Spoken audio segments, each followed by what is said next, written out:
Welcome to Shmirchik Gypsy Tarot, where you will experience all the unpleasantness that comes with me, including oozing, snoozing, wheezing, easing, and all the nastiness. And hi, Sanj. Okay, let me get a paper to write down all the people. Welcome back. It's nice to see you again, Sanj.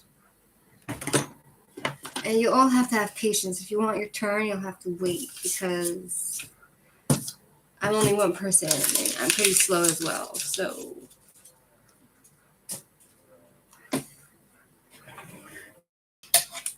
Sanj will be first. Mr. Steven will be second. Agbavon, I'll put you on the list. Agbavon, you can get a reading. You just need to wait your turn. Kevin, put you on the list. Vivek, I'll put you also. Monis Rahman, thank you. It's very old. Monis. Okay. I've been Gazzy yesterday. Alrighty, let's do this. And I'll put for each of you, I'll pull one tarot card. Okay? To represent you. Okay, so Sanj, general reading for the rest of this week. Thanks. Please Sanj, please step forward and answer question. What's coming for the rest of the week for Sanj? Hi, ex-prio. Beer makes me fart. Beer and salad.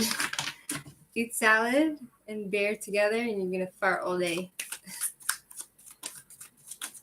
Nasty. Okay, so we will pull one card for Sanj, and then we will do the dice thingy. General reading for Sanj. Hi, Ifra.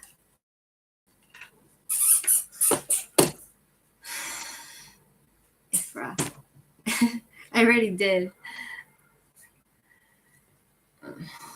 So itchy.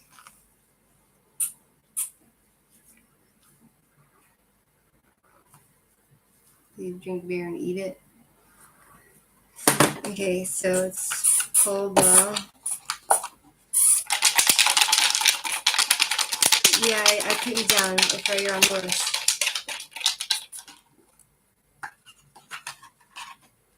So we have the North Node. That's where you're headed, your karma.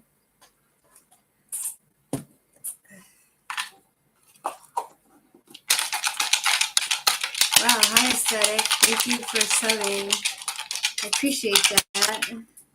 You know, it's like I see all these other tarot readers and they don't really, I'm sure they do lots of good work and they have great presentations, but they don't really do lives. Like all the famous ones, they don't. I mean, they do other card readings, which I'm trying to do, but it's hard because I live in a small place. And it's like, whatever. Oh yeah, let me put you on the list. Aesthetic. Put you on the list. Aesthetic. Okay, so we have for you, we have you in the third house. Hold on. For Sanj. We have Aquarius.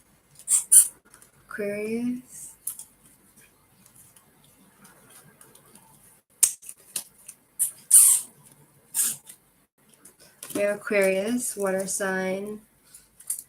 Impulsive loner. We have the North Node. Talks about somebody that's a bit of a loner and a bit unconventional and thinks differently. Like you want to it talks about somebody who wants to make a difference to other people. And so I feel like this is your sole purpose, is to make a difference, to other people's lives and leave your legacy. When it's time for you to go, you leave a legacy behind so you're remembered. It's not like you live for nothing. And we have you in the third house, which talks about communication, ruled by Gemini. It's like it talks about lots of communication and expression. It talks about like you thinking. So you have lots of intelligent thoughts, and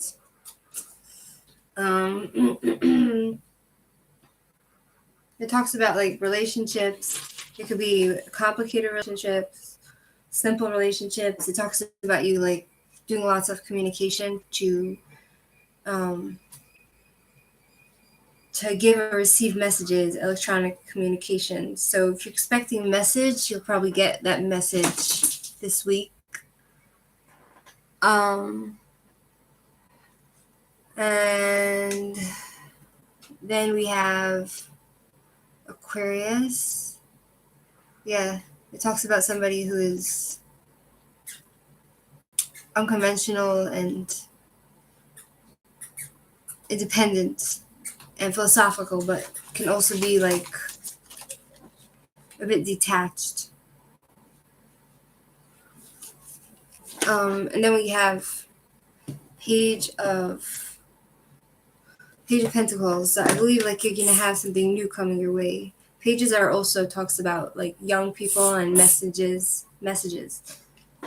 So I see you getting some sort of message, a new opportunity this week, some sort of with communication. Yeah. Planet. This one's the communication card. Yes, that's what I see. And I feel like this opportunity can last you a long time. So does this make sense to you or not really?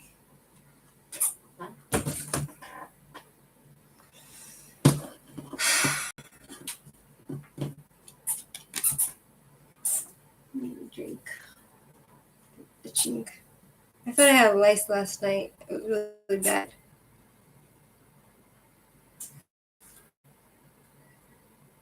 You're dealing with the Gemini. Geminis, they're very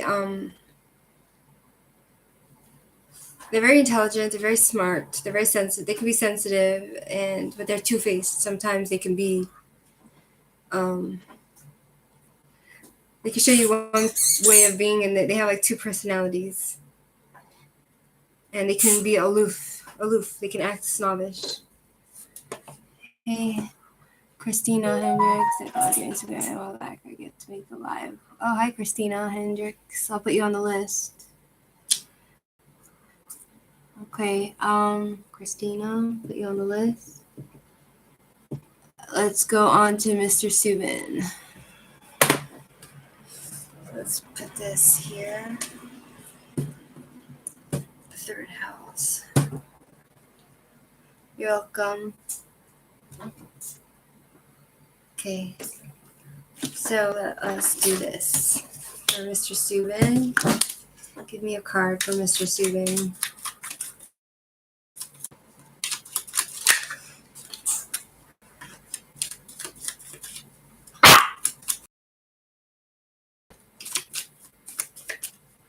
Yeah, super gassy. It depends. Like if you eat like salad with bear, and then like stuff like that. Card for Mr. Subin. Love baby.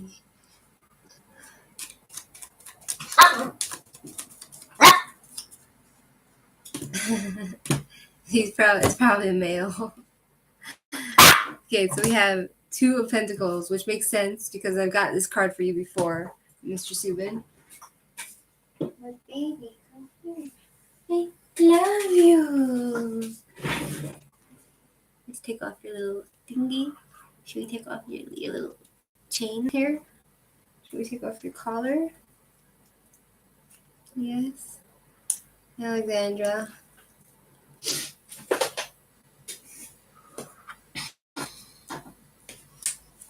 Alexandra, I'll put you on the list. Alexandra.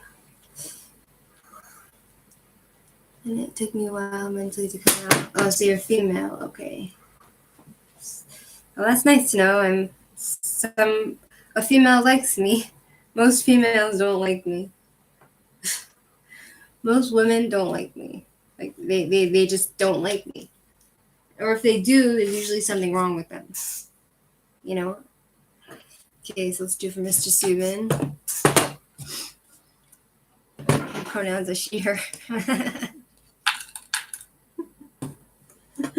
It's funny.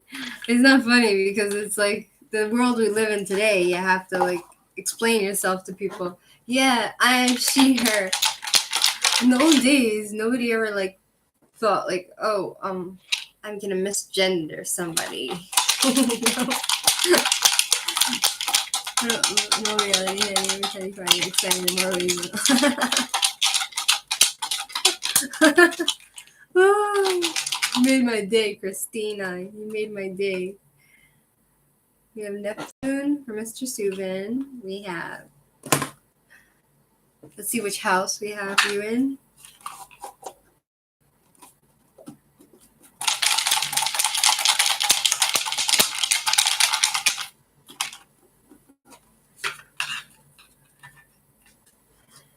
Eighth house, Mr. Subin. The eighth house is generally not a good house. The eighth house is about Pluto's, the house of Pluto, which is like death and rebirth, death and sex and morbidity. I love the tarot card reading. Yeah, I put you on the list. You're on the list, Christina. Aries. Okay, so Mr. Subin, I have this card. We have Two of Pentacles. So it's upright, which talks about you having lots of emotions, and it's hard. You get overwhelmed, and it's hard for you to juggle your emotions and make decisions, and financial stress, and you have choices to make, like about which partnerships for business to be in. It seems the stone is Sokala. That's interesting. I never heard of this. Tell me if there's such a stone here. I'll write it down. I'll write it down for you, Mr. Subin.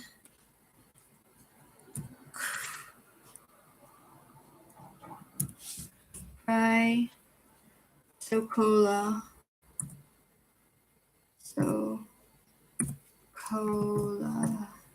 That's your stone, Mr. Subin.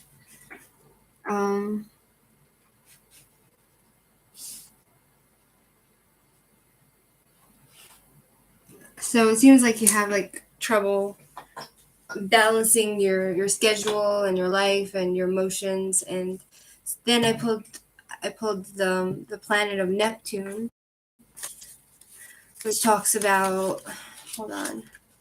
Neptune is the planet of somebody who's very has lots of dreams. Do you have dreams do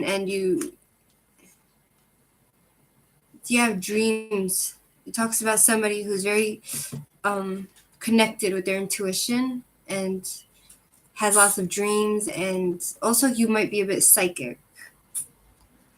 But a lot of the time when you're like very, very psychic or you're very intuitive, you can mix up, like reality gets mixed up with your dreams. Like you're not really sure which one is true or false. Like And it seems to say that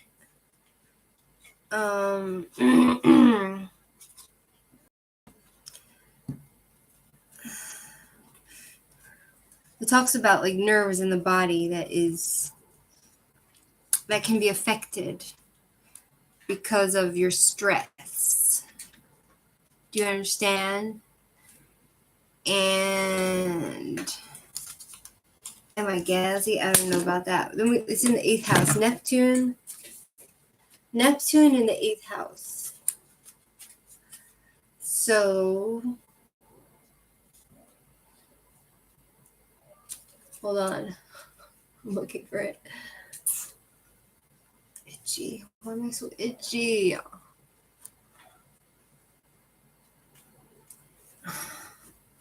Sorry. Excuse me.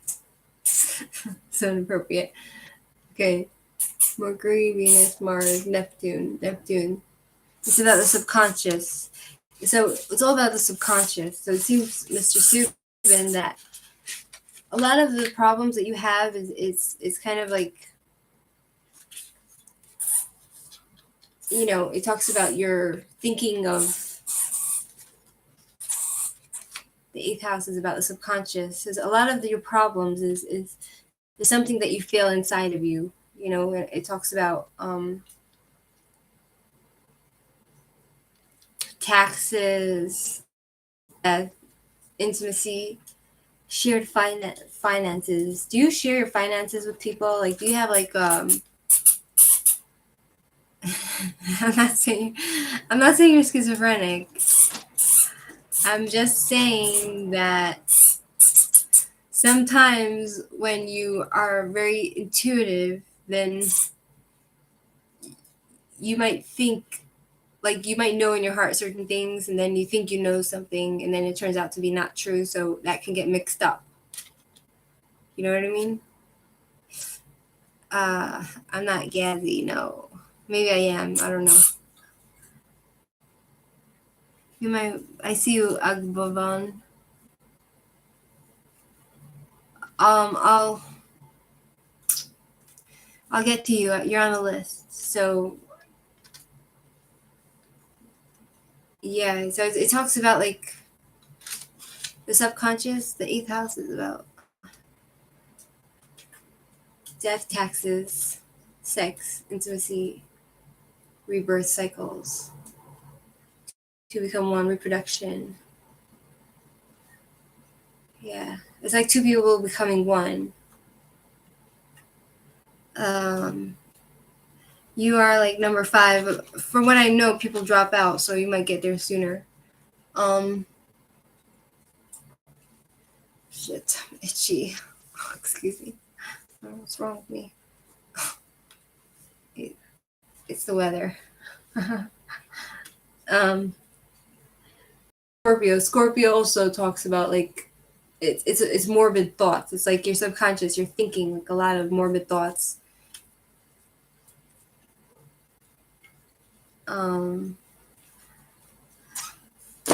Sure, although I'll put you on the list.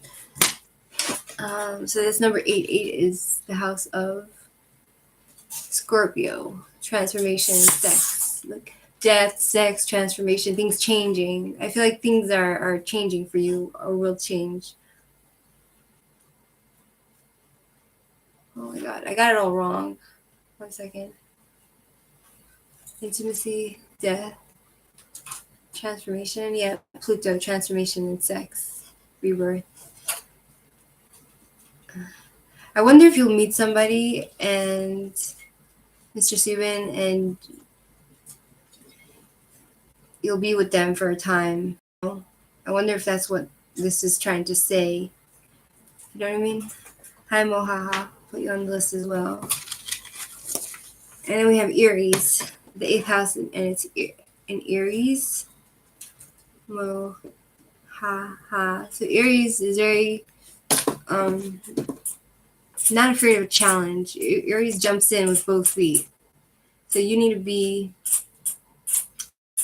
try to encourage yourself to take any problems you have head on and jump into it.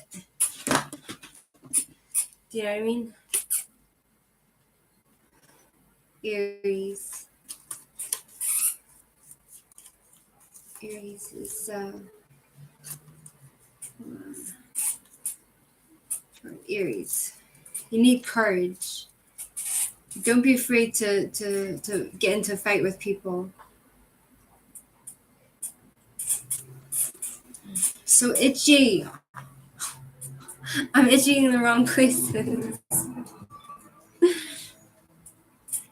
You have to be more independent, and Aries, it's about like courage and you know, like don't be afraid to go against other people's will. You know.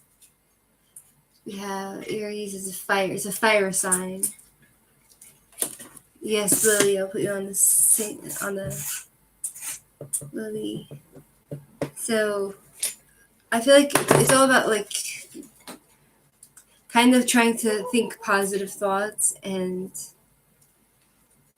overcome your fear, and don't be afraid to challenge other people and yourself. So that's what I have for you, Mr. Subin.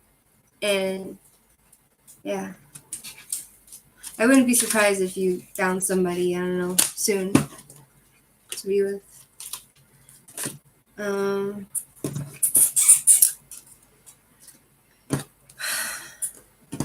Neptune.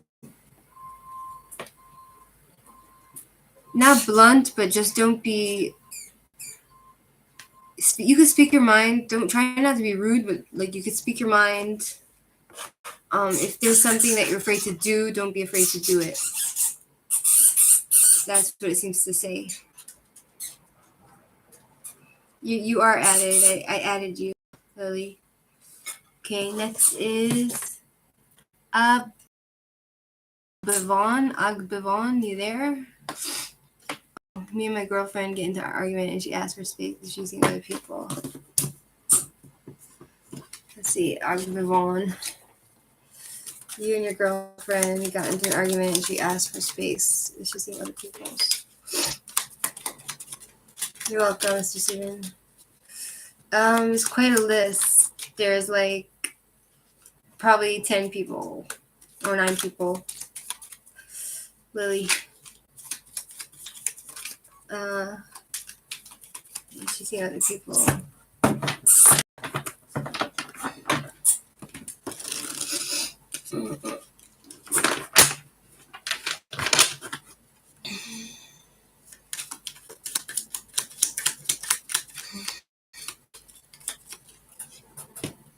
You're welcome, Mr. Steven.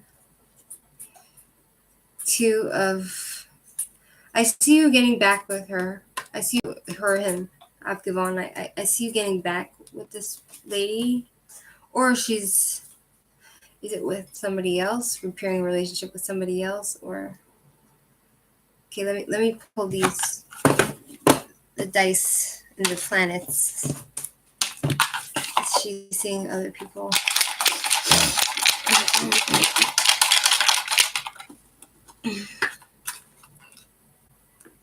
Saturn.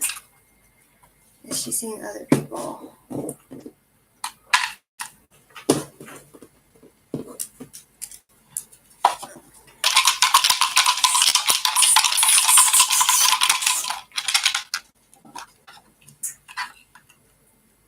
Twelfth house. 12th house is negative. 12th house is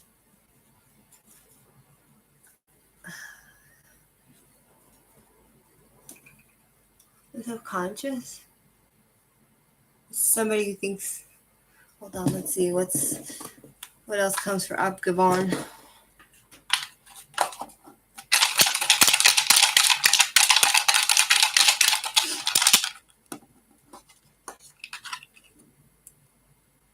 Taurus.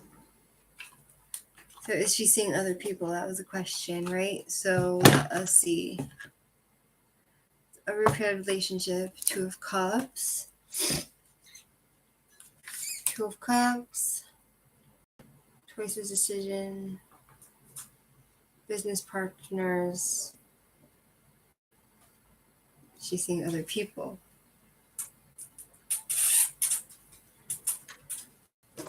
So So we have Saturn. Saturn, planet.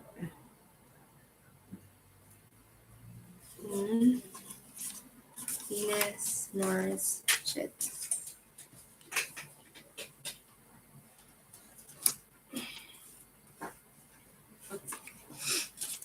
See, Saturn with Capricorn, consequences for actions, reality, school teachers, ambitions, patience, pessimism, fatalism, consequences for actions. What does that mean? So Saturn is the planet of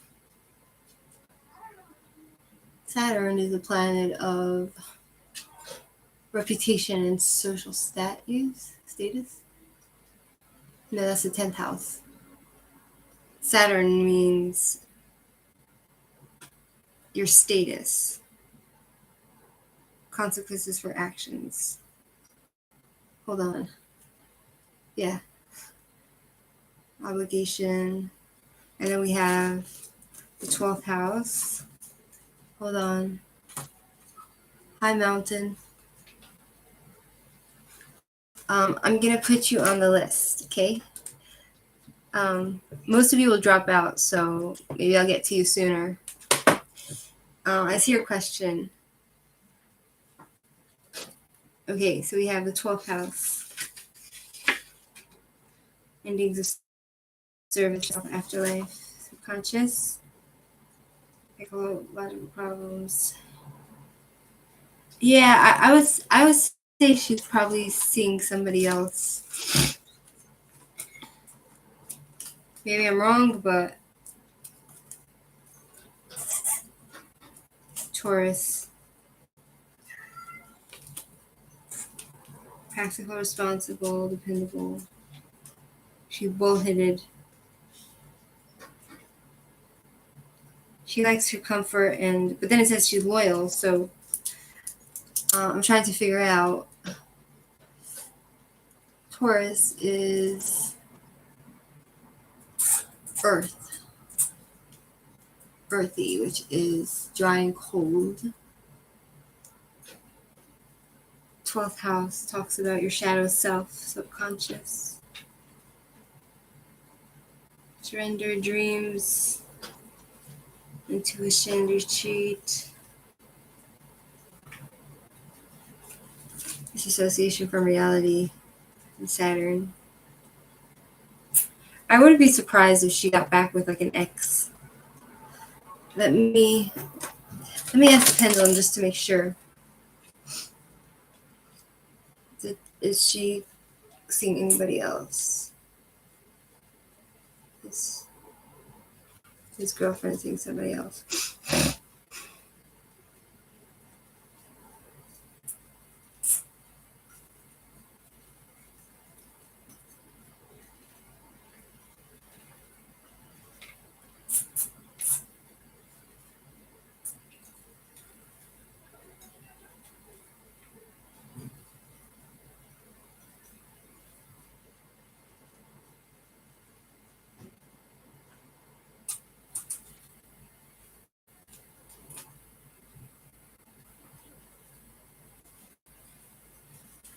I would say like she's definitely thinking about it. I feel like she might want to go back to another ex. Danger. It talks about sorrows. This is the house of sorrows and risks.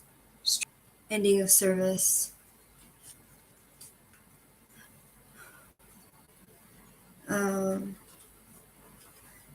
mean, I think she's probably like a loyal person. Maybe she's loyal to you, but she's the other people. Perhaps you'll get back together with her again. Either it's with you or it's with somebody else. She's thinking like it talks about a repair relationship. Okay, moving on to 12th house, Saturn. Did I read it right? Saturn.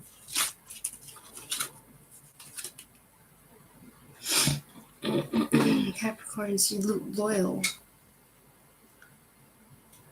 Yeah, like I wouldn't be surprised if she's still loyal to you. She's thinking about going with other people, but then she's either going to be a repaired relationship with you or with an ex. Okay. Kevin. You there, Kevin?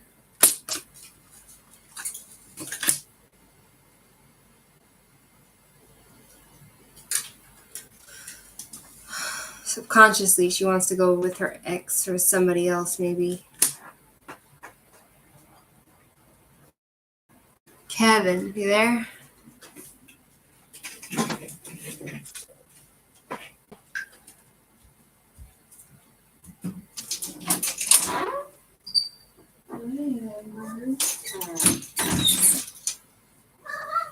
What baby?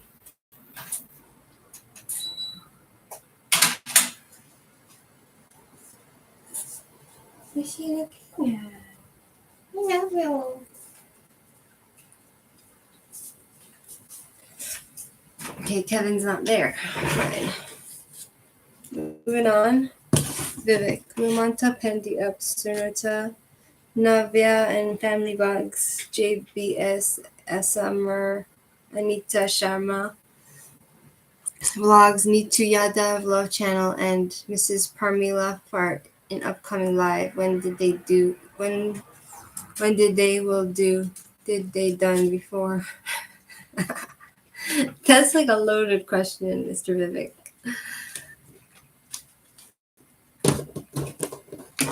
Let's see what it says.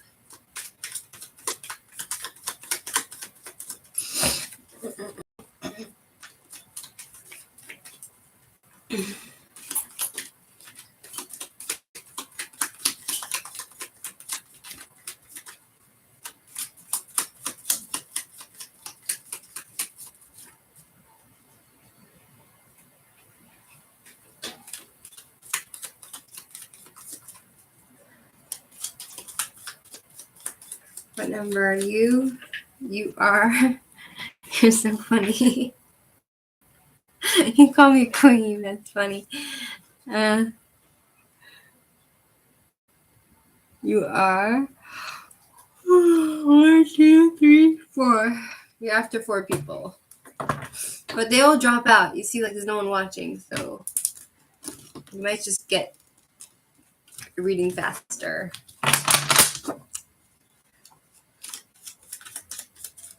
Will they fart? Upcoming live, will they fart? 9 of Wands, reverse.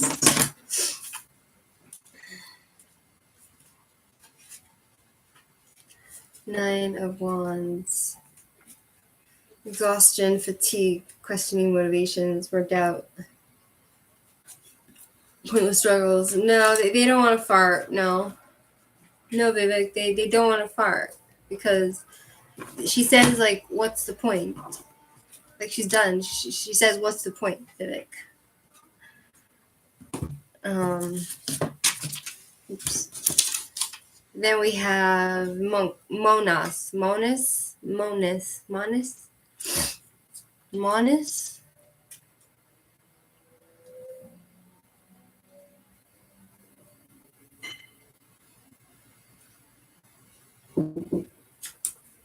Who's there? Uh-oh. Who's there?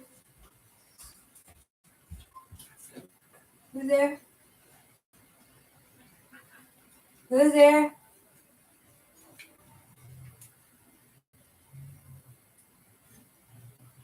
Who's there? I don't know who's there. I know.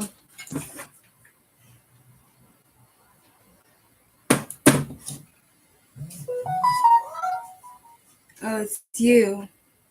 Oh, you left me something. Oh, thank you. So sweet of you. Thanks.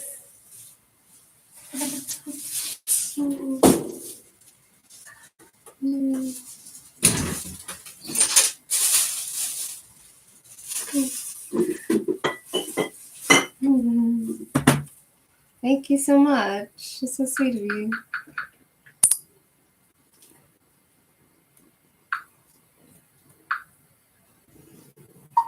Thank you so much. It's so sweet of you. Oops. I really appreciate it. You know?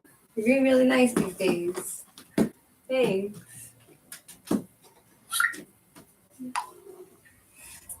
Yay! Squeeze and squash. Oh, my boyfriend. He's being nice.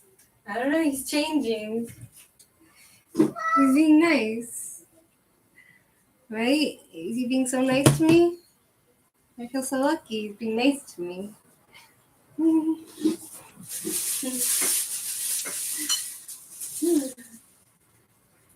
Wow, he even left the... Okay, so now I can celebrate with you guys with a beer. Maybe I'll squeeze out some farts. Excuse me. Hey.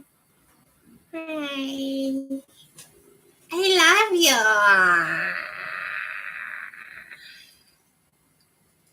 I love you. Okay, so now we have, who do we have? The one with those farts. It's so funny. I'm actually, if you're really a girl, I'm really flattered that you like me because women don't like me. And if they do, they usually end up abusing me. So, Ifra, it's your turn. Ifra, it's your turn. General reading. Okay. First of all, let's get into the swing of things.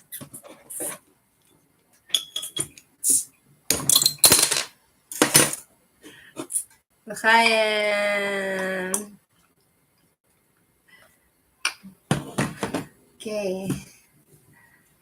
Yeah, now I feel bad. Like, you're being nice to me, so now I feel really guilty and bad. And, like, I feel sad because, like, I'm so mean to you. And you didn't have to get me the beer. I was just joking. But now that you did get me the beer, now I'm happy because I love beer. So, I mean, keep being nice is nice, but even though I'm horrible, but yeah, thank you.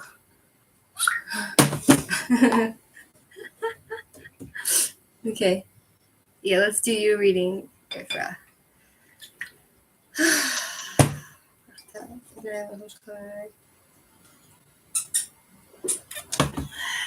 Okay, for Ifra. My University Muslim Spirit Guides of Ifra would give her a general reading. Where do you live, Christina? Oh gosh, I just want to snuggle you as if you're cute. Teddy bear. Teddy bear. That's funny. Oh my god, you live in like the coldest climate on earth. Ifra. 7 of Cups. So here we have someone who's looking for clarity and something coming clear to you.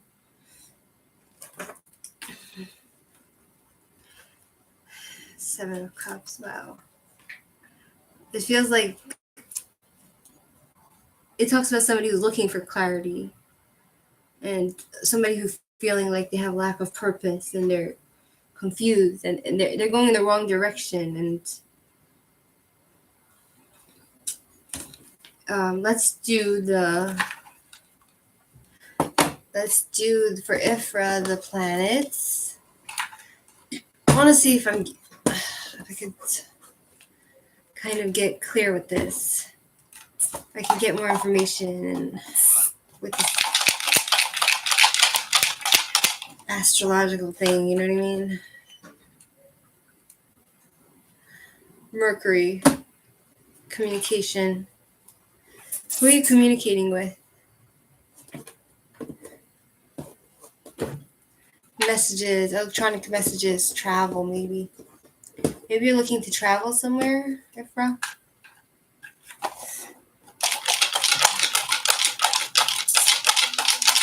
Mercury is communication. That's what it is. Let's see which house. Third house. And let's see which zodiac sign. Maybe you're gonna travel this weekend? Where are you going?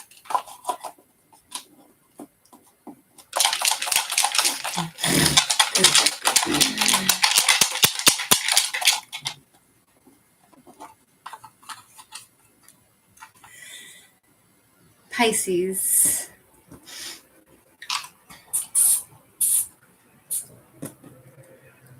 Pisces. So Pisces is like a spiritual. So there's Pisces in the third house with Mercury planet. Pisces are very emotional and sensitive and perhaps a bit psychic. So there's this energy of somebody who's very connected with their intuition, and they're very romantic and sensitive and can be a bit needy. So it could be that that's how you're feeling, like together with feeling like you're losing touch with reality and you're confused and you feel like, what's my purpose? So then you feel like you have this adventurous side to you, but then there's you like to connect with the higher power, and it talks about someone who's emotionally needy, and it's in the third house, and the third house talks about, it's ruled by Gemini of communication and Mercury. That's right. It's funny because the third house is ruled by Gemini and Mercury, the planet Mercury, which just talks about communication. And Mercury is the planet of communication. So I feel like there's a lot of chattering. You probably tend to chatter with a lot of people, a lot of friends, and you send lots of messages, and it talks about communication, technology, and travel. And it's in Pisces, and it's in the third house. So could it be that, you're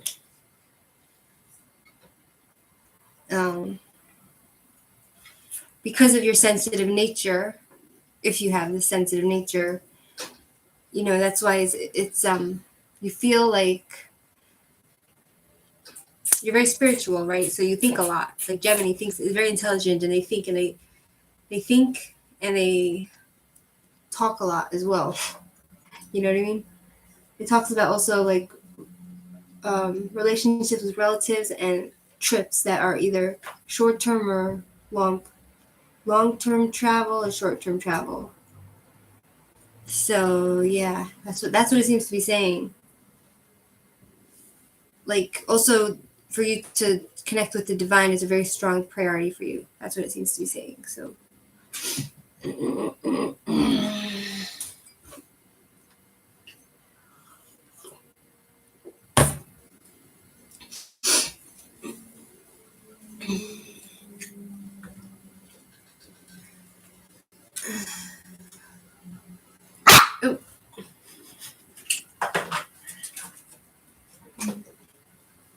So maybe that's what it's talking about. Like you say, you might travel with friends. So like you like to communicate with people, and communication, sensitivity, looking for clarity, and looking for a way to find your way.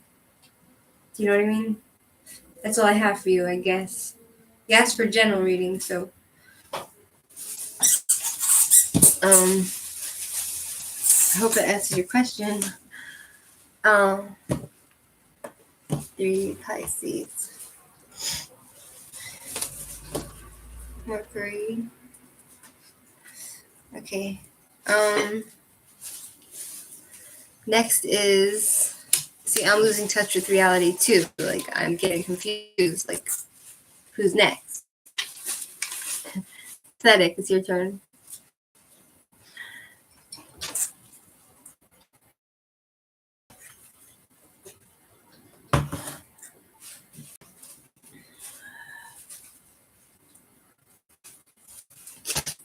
Ask what Jay Aries feels towards me. Why does he like the way he does?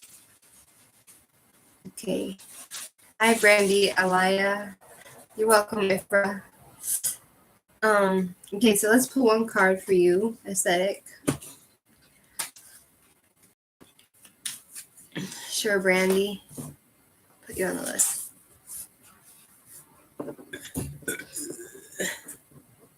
Brandy.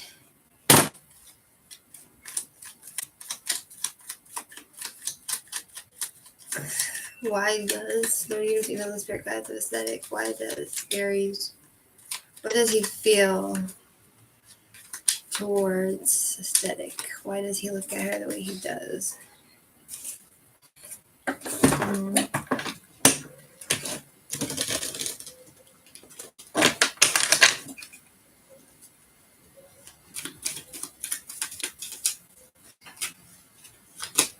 Six of Swords.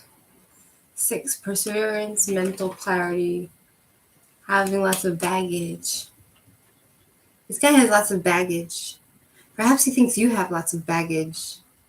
And he's trying to see you like in a different way than what he thinks, than all your baggage. He's trying to see you like something other than your baggage. Does that make sense? Or am I totally off? I'm just like butchering this reading. Then I'm gonna do the astro stuff.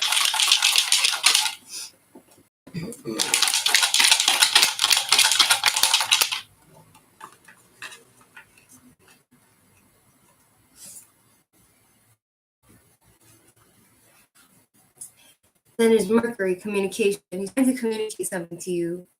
Communication and travel. Mercury. Mercury is communication. Gemini.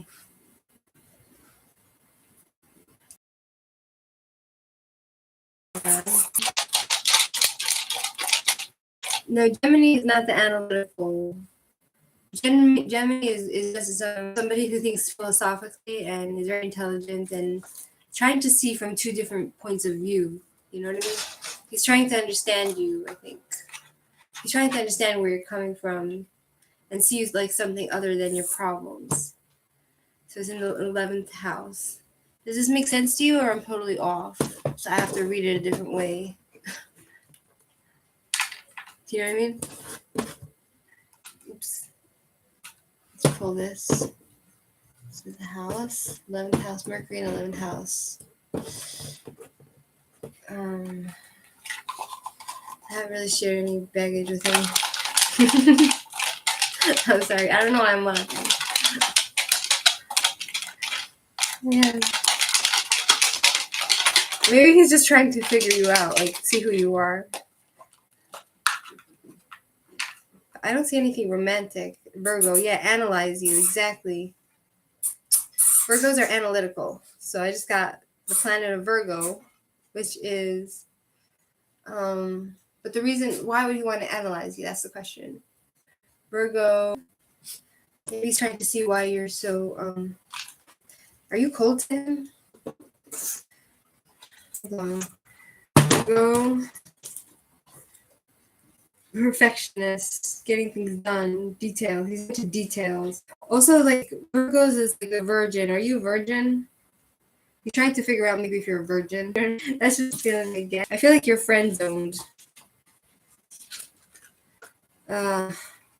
There is like 3 people before you, I think.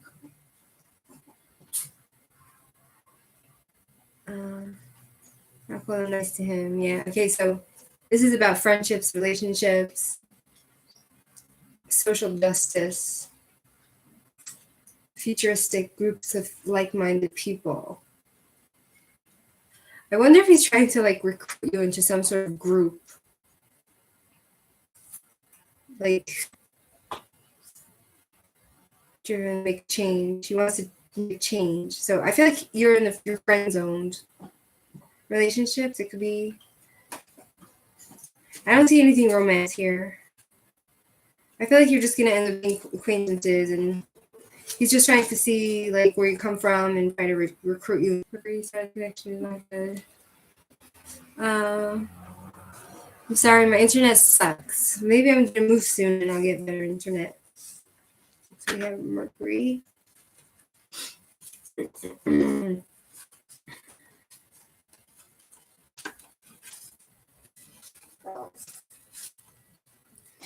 Gemini.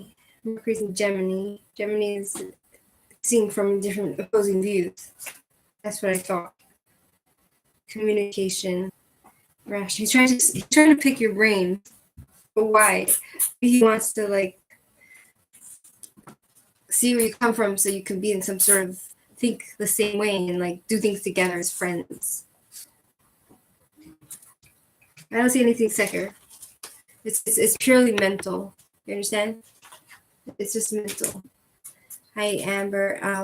What can I do for you, Amber?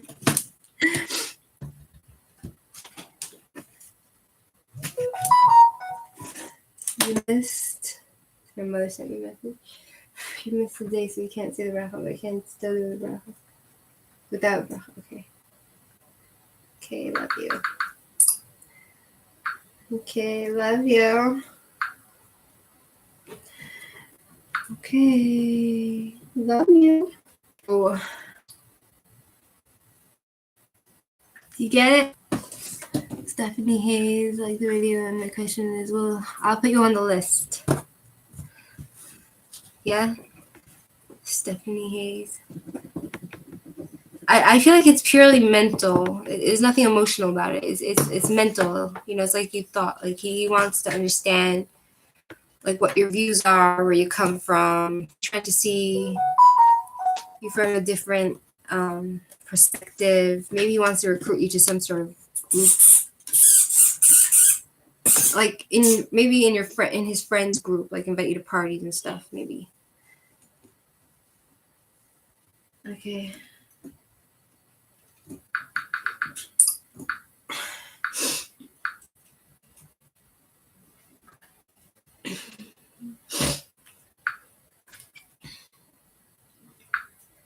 I haven't said any bracha. Any bracha since it started.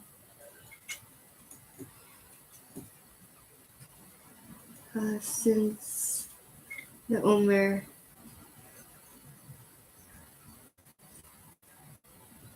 The Omer started. Okay. Hi, Anastasia. Welcome back. I think. Welcome back. Yeah. You've been here before. I'll put you on the list. Okay. Now is Christina. Only parts. Love your sense of humor, Christina.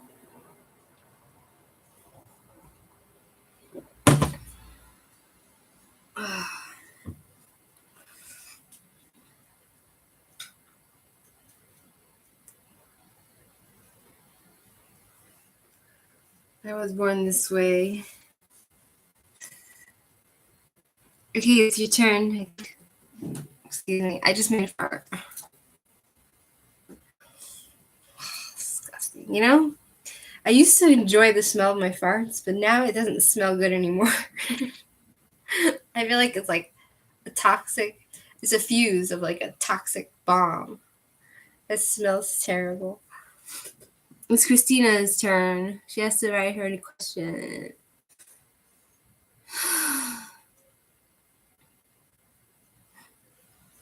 Year after is Christina, Alexandra, Aldona, Mohaha, Lily, Mountain, Brandy, Stephanie, and Anastasia. I just want a tarot card reading. Okay, so what's the question?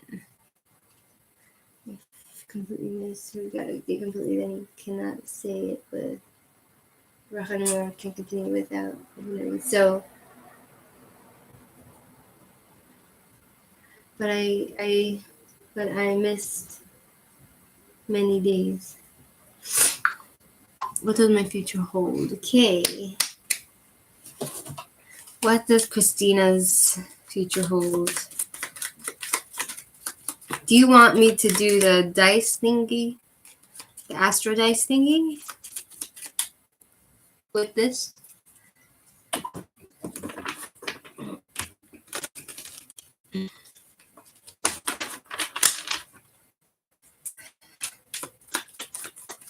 What does Christina's future hold?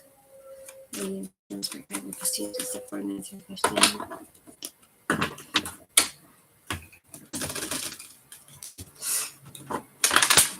Combo. Okay, perfect. That's what I want to do.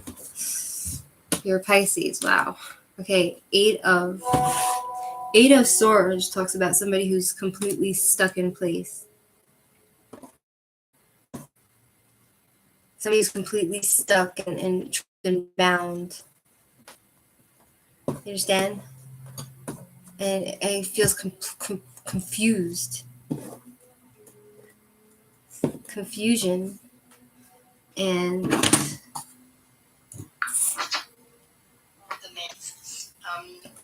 a person missed one day or many days, it makes no difference, one or many.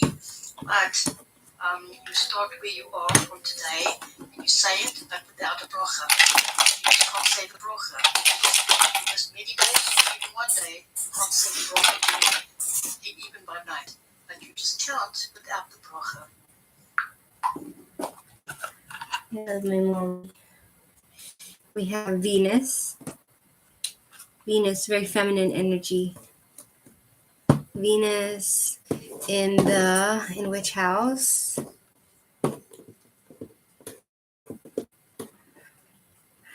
By my farts. I don't know, it's too much pressure, you know. I don't mean it as like pressure from the farts physically. I mean like it's too much pressure to make farts, produce farts, and then sell it, and then you have to haggle with the people for a good price.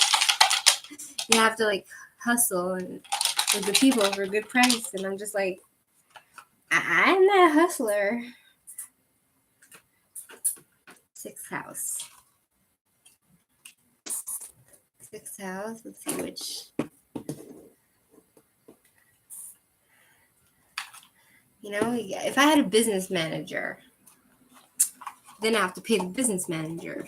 See, so like it's a lose-lose situation. You know what I mean?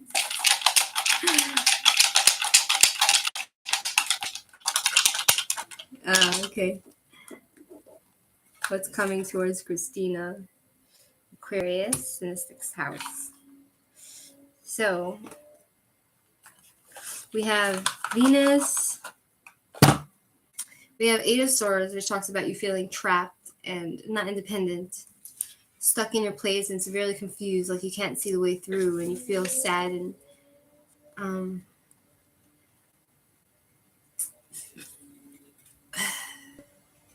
you feel like you can't see your way through, but you can, if you really, really, really want, you can remove all the baggage surrounding you and move forward. But then we have Venus, planet Venus, romance, lust, sexual desire, beauty, love, fertility, bright clarity, creation, art, nurturing mother love, bonding. Either you bond with your mother, or this is saying, it's just telling you what kind of person you are. You have like a pure light, and you're very fertile, and you love to be in harmony. Like Libra is about harmony, but you have like a strong sex drive, it seems to say. And then we have, it's in the sixth house. The sixth house talks about, it's in Virgo, and it talks about work and home. Work and home, sixth house.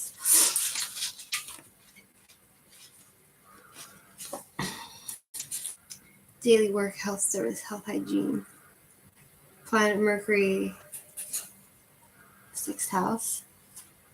Is it? Yeah, sixth house it talks about work and home, and it's in Virgo. Makes sense. It talks about taking care of yourself, self-care. Daily work and your health, looking after your health and taking care of your home and working. and it's in Aquarius. So that is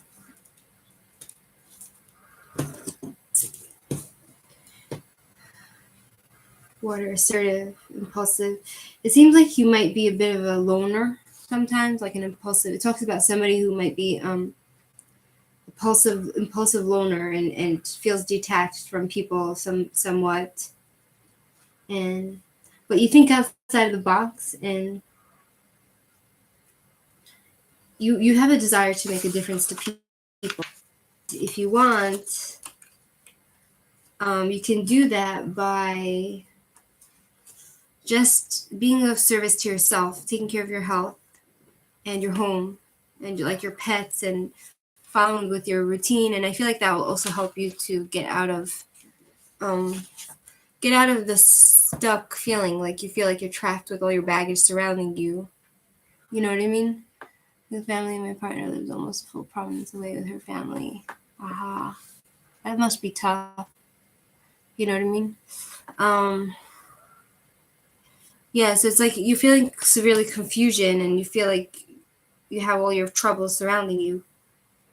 But if you want to you have a desire to make a difference in your own life and other people's life, so you can make that difference to yourself if you continue with your job, your home life, job, routine, do your routines, your hobbies, take care of your health, like mentally, emotionally, take care of your health, follow routine, maybe go do some volunteer work. It talks about like taking care of your personal hygiene and perhaps taking care of your pets. So I feel like that's your way. That's your way to like true independence, is just being of service to yourself. And sixth house, taking care of your pets if you have any, and your well-being, and volunteering for others. That might give you some sort of sense of fulfillment. You know what I mean? And like when you do for others, like volunteering, then maybe you can meet people that way. You know what I mean? I'm doing like all of it combined. Like I pulled the planet, the house, and the zodiac, and I pulled a card. And the card was a feeling of, it was Eight of Swords, which was feeling trapped and stuck and confused. You understand?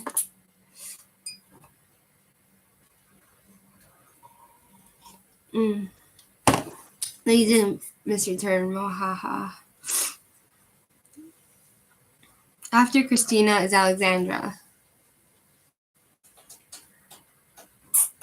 It must be terribly lonely, Christina, to be like, have your partner far away and be in the situation you're in.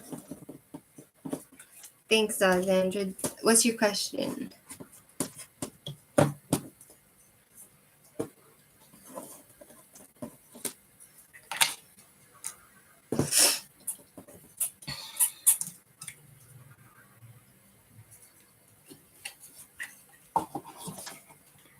How did my father feel yesterday when he left upset?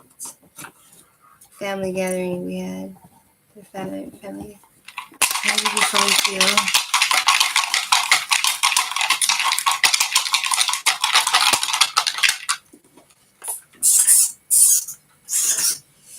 The moon. Secrets, mysteries. Gentle tenderness. I feel like he felt a bit shy, and it seems like the women there, was it the women that like hurt his feelings? The women? Did the women hurt him?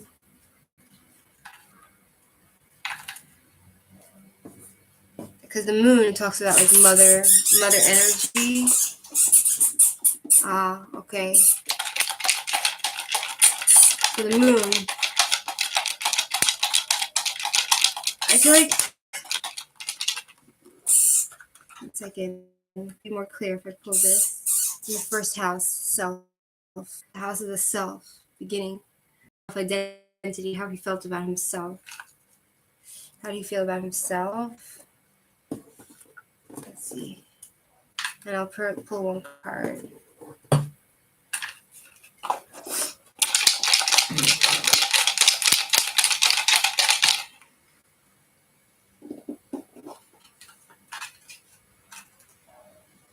Capricorn. Could it be that he felt like you're putting your ambitions and your hobbies ahead of him? Does that make sense to you? That you would... Stephanie, you're on the list. Aldona's next after Alexandra.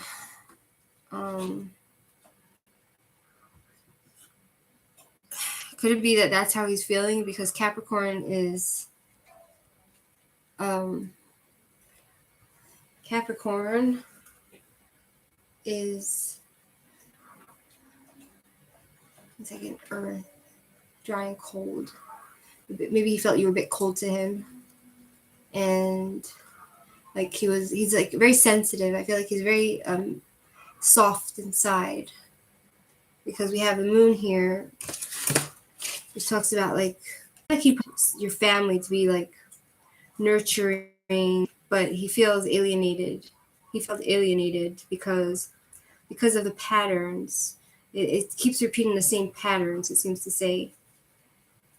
And unconsciously, your family, it seems like they repeat the same pattern. And it's how you represent yourself to the world, as in Capricorn. And Capricorn talks about it's like cold and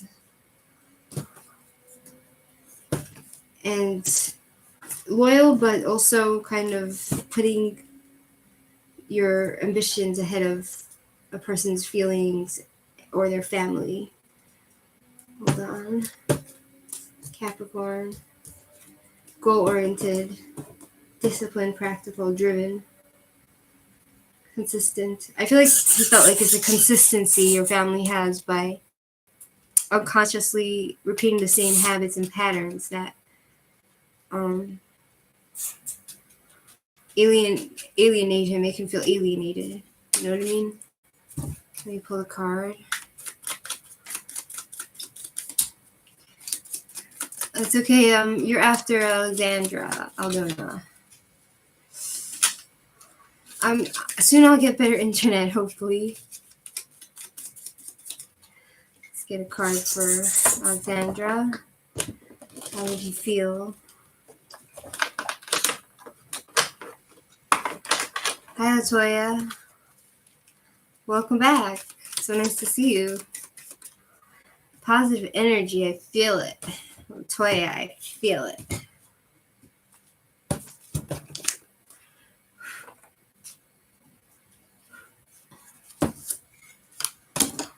Hangman, wasted sacrifice. He also felt like he was he wasted his time. You know what I mean? Like he's given a lot and he feels like he's not getting anything back for it. So Latoya. J-Mob, hi. I'll put you on the list. J-Mob.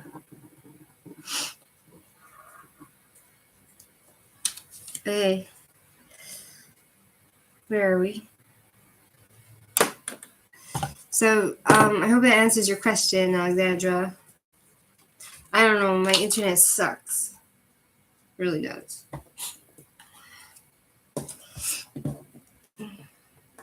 Jupiter, planet. So we're going to put this back here. Here. Nice house. Yeah. Okay, next is, so let me read out the list. We have Aldona, Mohaha, Lily, Mountain, Brandy, Stephanie, Anastasia, Latoya, and J-Mom. You're welcome, Alexandra.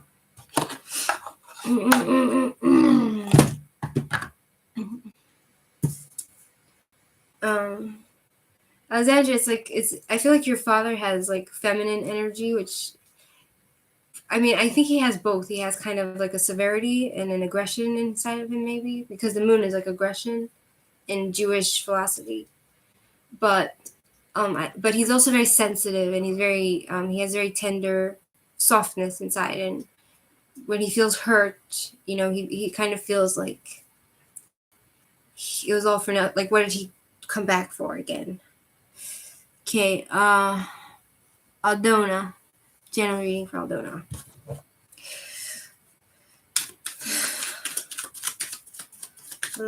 There's a spirit guide. Aldona, please step forward.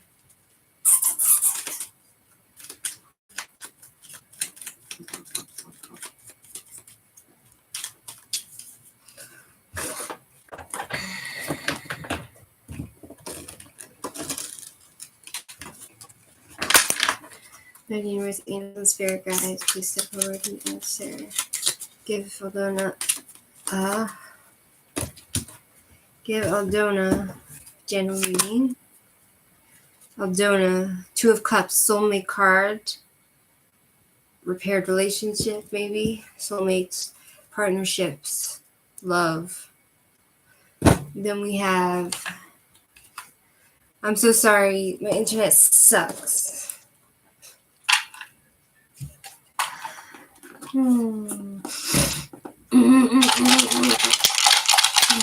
I feel like it's an old love, but it could be not.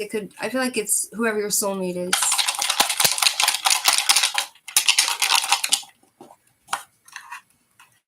It could be someone from the past. It could be not. We have Saturn. Which house? Let's see which house.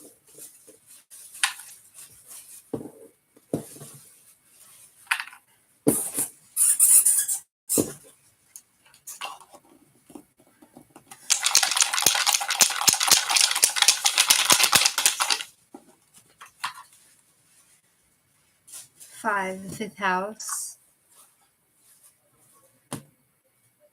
Let's get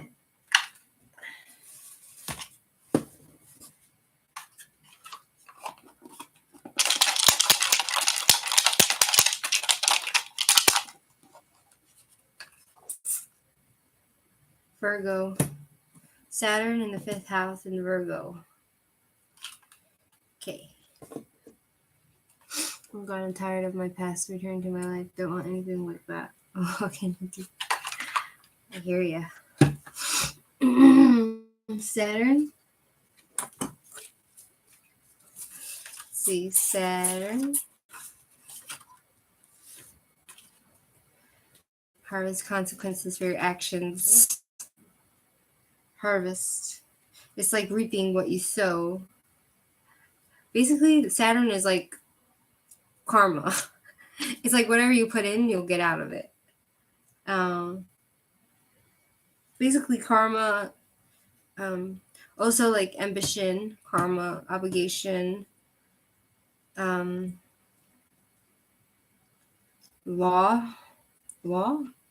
karma. Yeah, it's basically karma in the house. Let's see what's coming to you. It's like what you reap is what you sow. Karma. Fourth house, fifth house.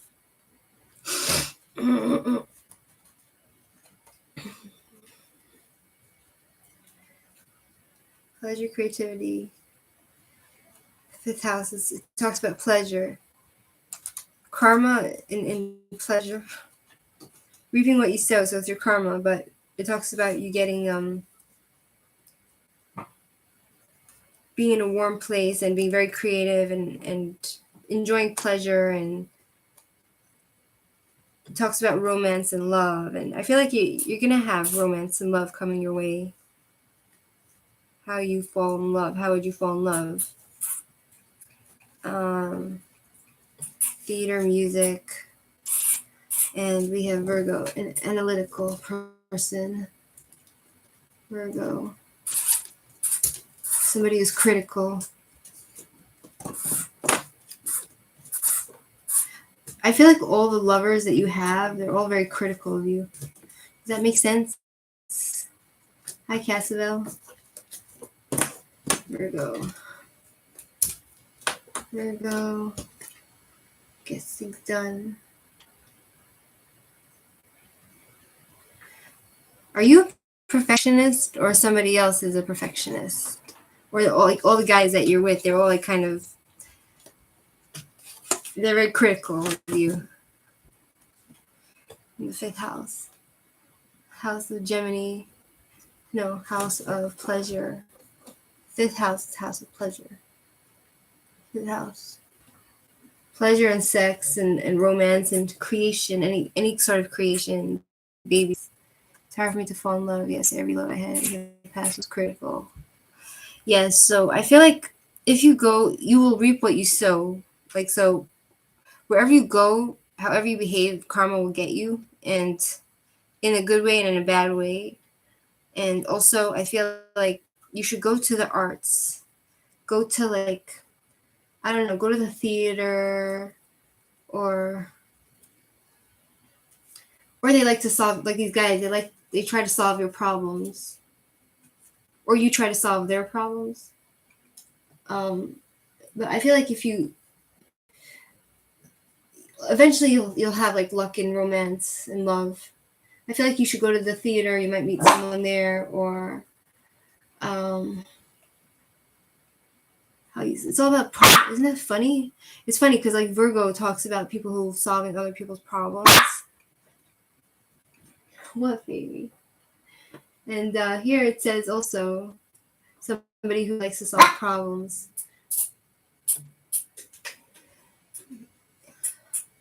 It talks about entertainment, play. I feel like what you need to do is just enjoy yourself. You know what I mean? Don't do anything dangerous, because just know, like, your karma's following you. That's what I feel. And just like you can stay ambitious. It's not a bad thing to be ambitious. And I feel like love will come your way. 2 of Cups and romance. I feel like the person that will be for you is going to be very like artsy, you know? Or are you the artsy one? 2 of Cups. Equal love. I feel like, yeah, you're going to find somebody that's like very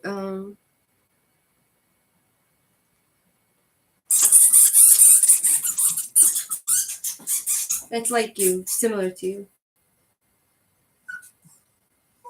Virgo, earth, dry, cold. Do you know what I mean? So, yeah, that's what I see for you. And 2 of Cups is winter, June, July. It's wet and cold, but it has Virgo. But this one talks about love and fertility.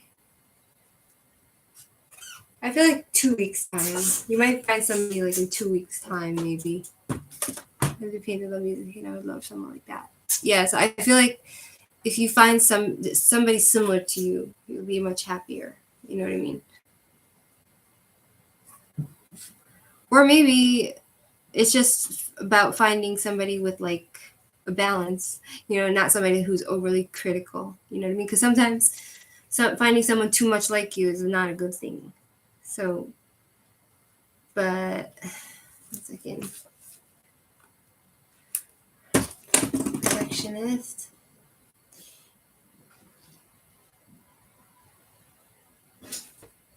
Virgo is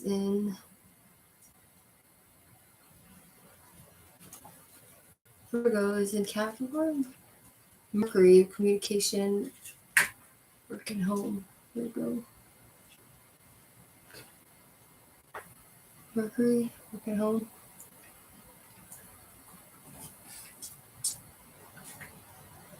Perfectionist, solves problems for others. Diligent, organized, critical, practical, yes. Well, you're welcome. Thank you. So, yeah, that's what I got for you. Maybe in 2 weeks you'll bump into somebody, hopefully. Maybe. Maybe this is all bullshit, who knows. Next is Mohaha.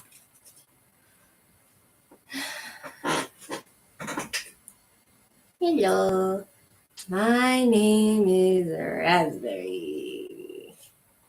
Hello, my name is Chubby. My mom is chubby. My dad is chubby. And I am chubby too. People say chubby people can't smile, but I can. You wanna see? Cheese!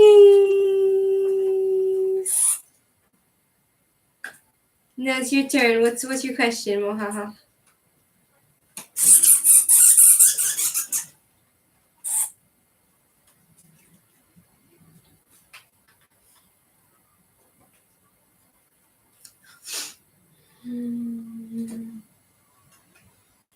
Poor baby. So handsome.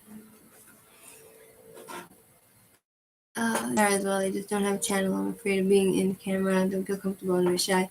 Well, the trick is that 1 second. I see your question, Moha. Let me finish. Basically, the reason why it's easy for me to do it like this is because I don't see you guys. If I had an audience, like a literal audience, and like I saw you guys looking at me, I would be so scared. You know what I mean? But it's kind of like I don't see you, so it's, you know what I mean? Okay, will Habib ask me for commitments? Let's see. Mohaha. Well, Habib. Habibi, Habibi.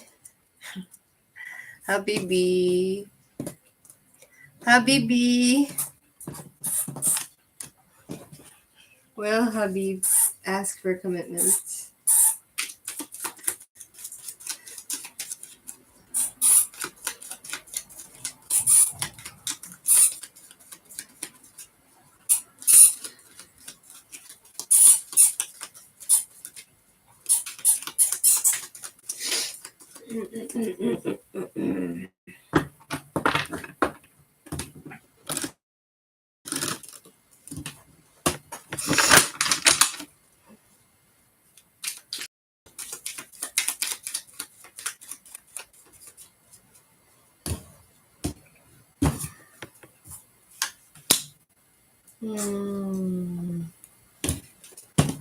Deception, con man.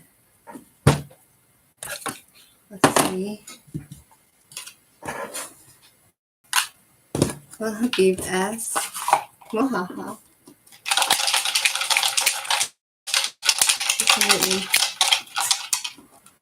Let's see which planet it is. Pluto. No, I don't think so. I feel like he might end it with you.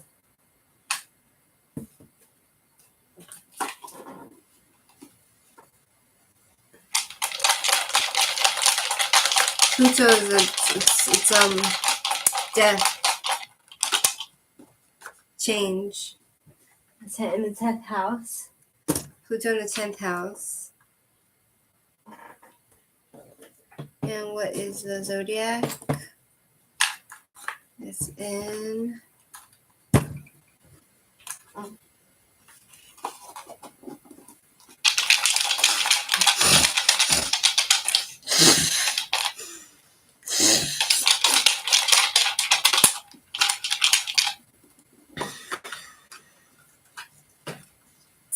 Scorpio.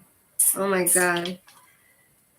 Yeah, he's definitely not thinking to be with you anymore, according to the tarot and the astrology.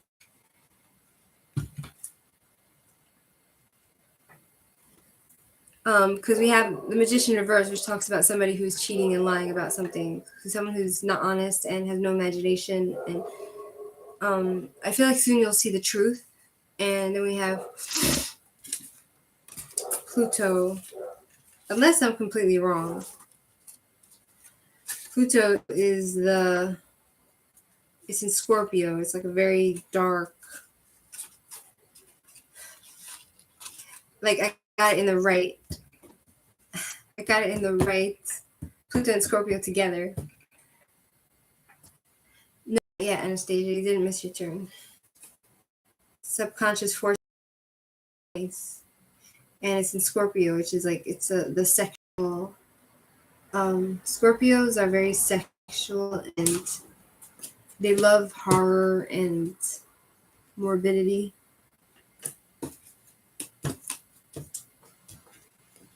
Scorpio, they're passionate, but they're sexual. Like he might like you sexually, but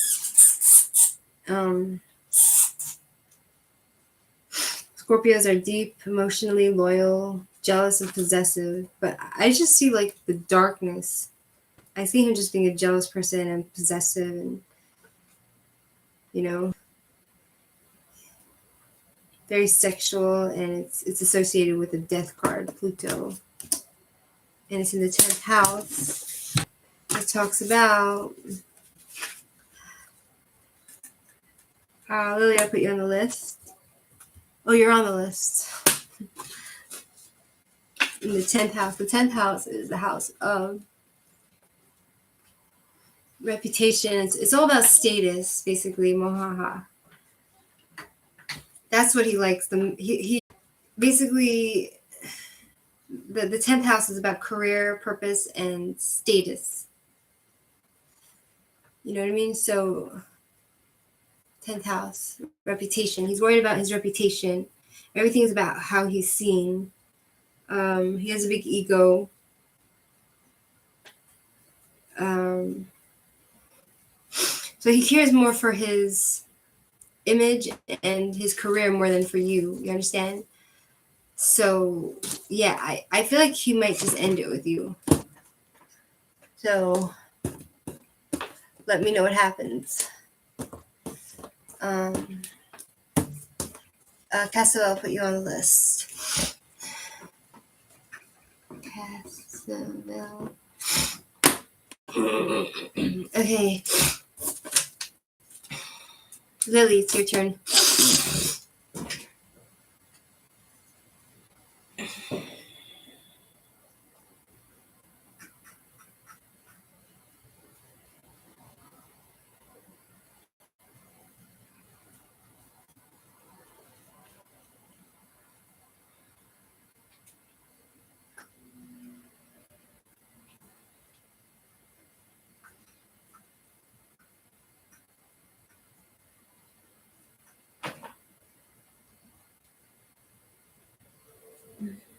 Lily?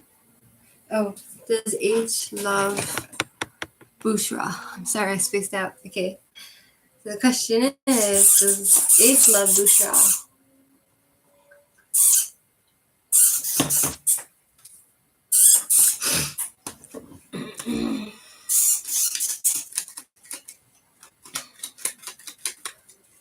Does H love Bushra?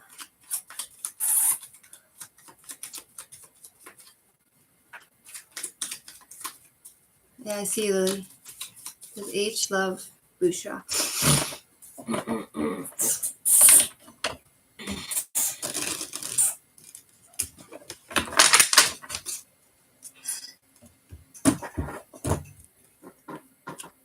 Knight of Swords. It talks about somebody who comes in really quick and it's very exciting. It takes you by surprise and it's full of adventure and ideas. And then we have... So I feel like you find this guy very exciting and he just gives you the thrill. Now let's see this planet. Does H love Bushra? The moon. He thinks you're very feminine and sweet and nurturing, so he definitely likes that side to you. Which house is it? 1 second. Moon, unconscious, female, receptive. He likes that you're domesticated and he likes your boobs. You have big boobs? He likes your boobs.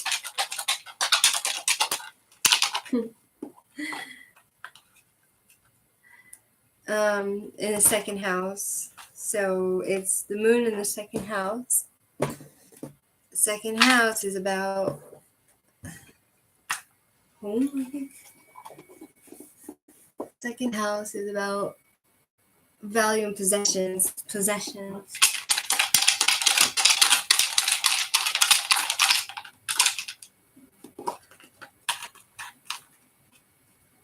And Leo. It's in Leo. Leo is a fire sign, so it's hot, very warm. I think he likes you. Like, he thinks you're very warm and pretty and hot and beautiful. And but it's in the second house. Let's see. Leo. House 2. Venus. Yeah. It's about possessions and finance, sex, pleasure. I have. Sometimes he likes what you have as well.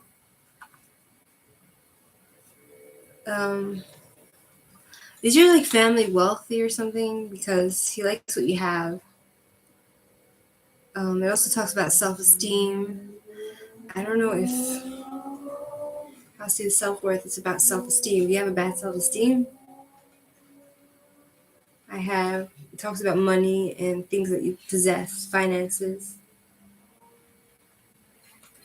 And Leo. Leo's fire. Dry and hot. Leo. Confident, outgoing, theatrical.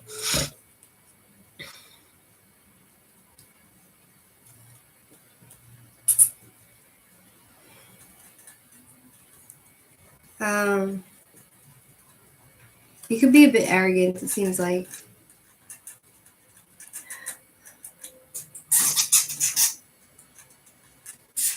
I feel like there's also like unconsciously he feels like there's some. I feel like he likes to control you a little bit. I don't know if I see love necessarily, but I do see. One second. I do. Leo's in the sun. I do see him liking you and your warmth, and I feel like he is attracted to you, but he's more attracted to your money. If your family has money, and I feel like you're very. You like him very much because he thrills you. Oh, you're so sweet, Christina. You're very kind to say that. I'm sure you're very beautiful as well. You're working together. Oh. You're working together. You're not partners. But I think you like him. Sharp because he's smart and courageous. But then we have that. So then you share the work. Okay, so that's why it came out in the second house. I didn't understand that. It's all about possessions. Short term. Is it short term? 1 second. How you follow that I have self-worth.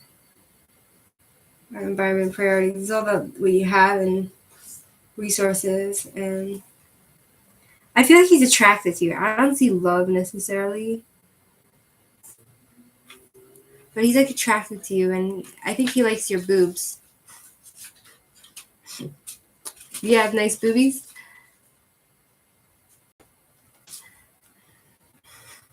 Do you have nice breasts? Because that might be something he likes about you.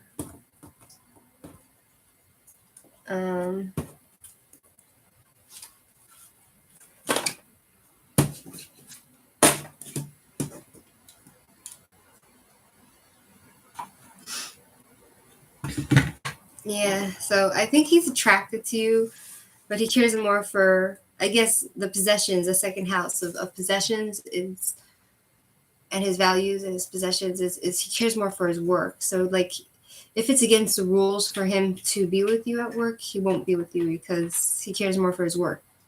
Do you understand? I don't think he loves you. I just think he's attracted to you, and he thinks you're very nurturing and beautiful, and I think he would like to possess you one day, like control you and take you off the market, but I don't know if he loves you.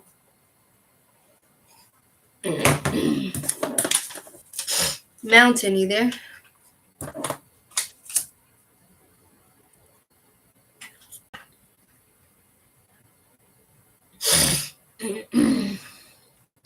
Mountain? Not there. Okay. Randy, you there? Oh, you are there, Mountain. You can post.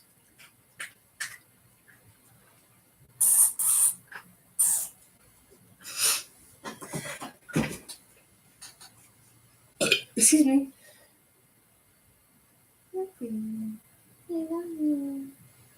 You look so sad every time. Wondering about my next love. Okay. You want to know, like, what they're like? Like, you want to be... What's his sign? I could try and see. Okay. Really Spirit Guide, Mountain Mama, learning.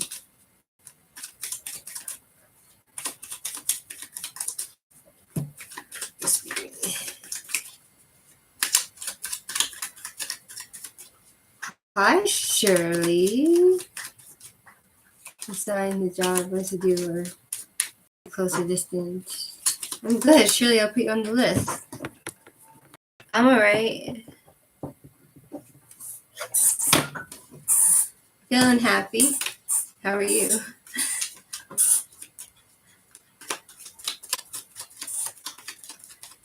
What's the sign? What's his job? Is he close? Is he far?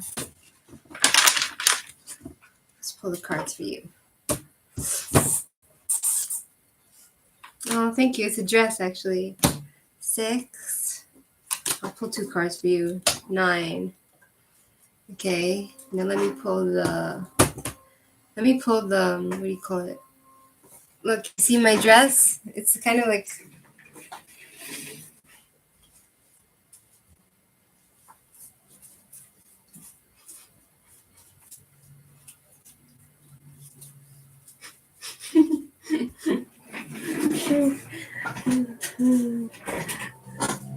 That's my boyfriend. My boyfriend was really sweet to me today, so it made me happy. Okay. Okay, we're with you. Moma. Moma? What's your name? Moma? Mountain. Moma. Mountain Moma? Okay. Let us pull the...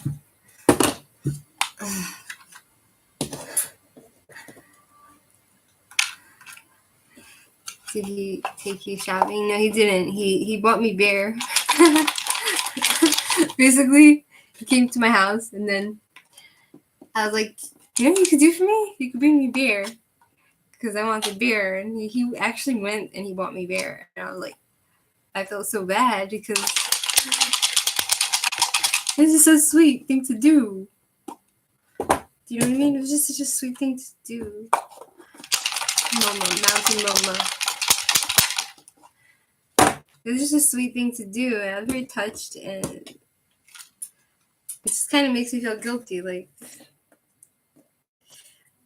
you know, it's just nice to me. And I don't know. Sometimes I feel like I don't deserve it. Like, maybe I'm not meant for love. Maybe I'm not meant to be happy and have a guy be nice to me. Like, when people are nice to me, I feel like almost guilty. You know what I mean?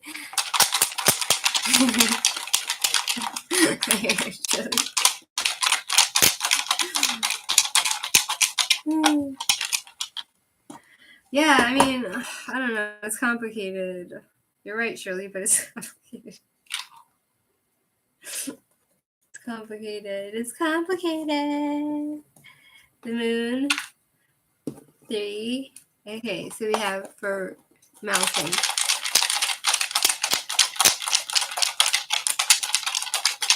Whatever, we'll see how it goes. Until the next breakup.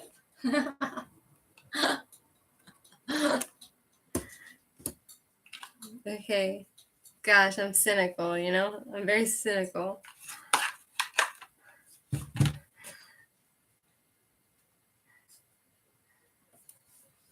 Yeah. Okay, so we have here for Mountain Mama 6. So you're about your next love is 6 of Swords. So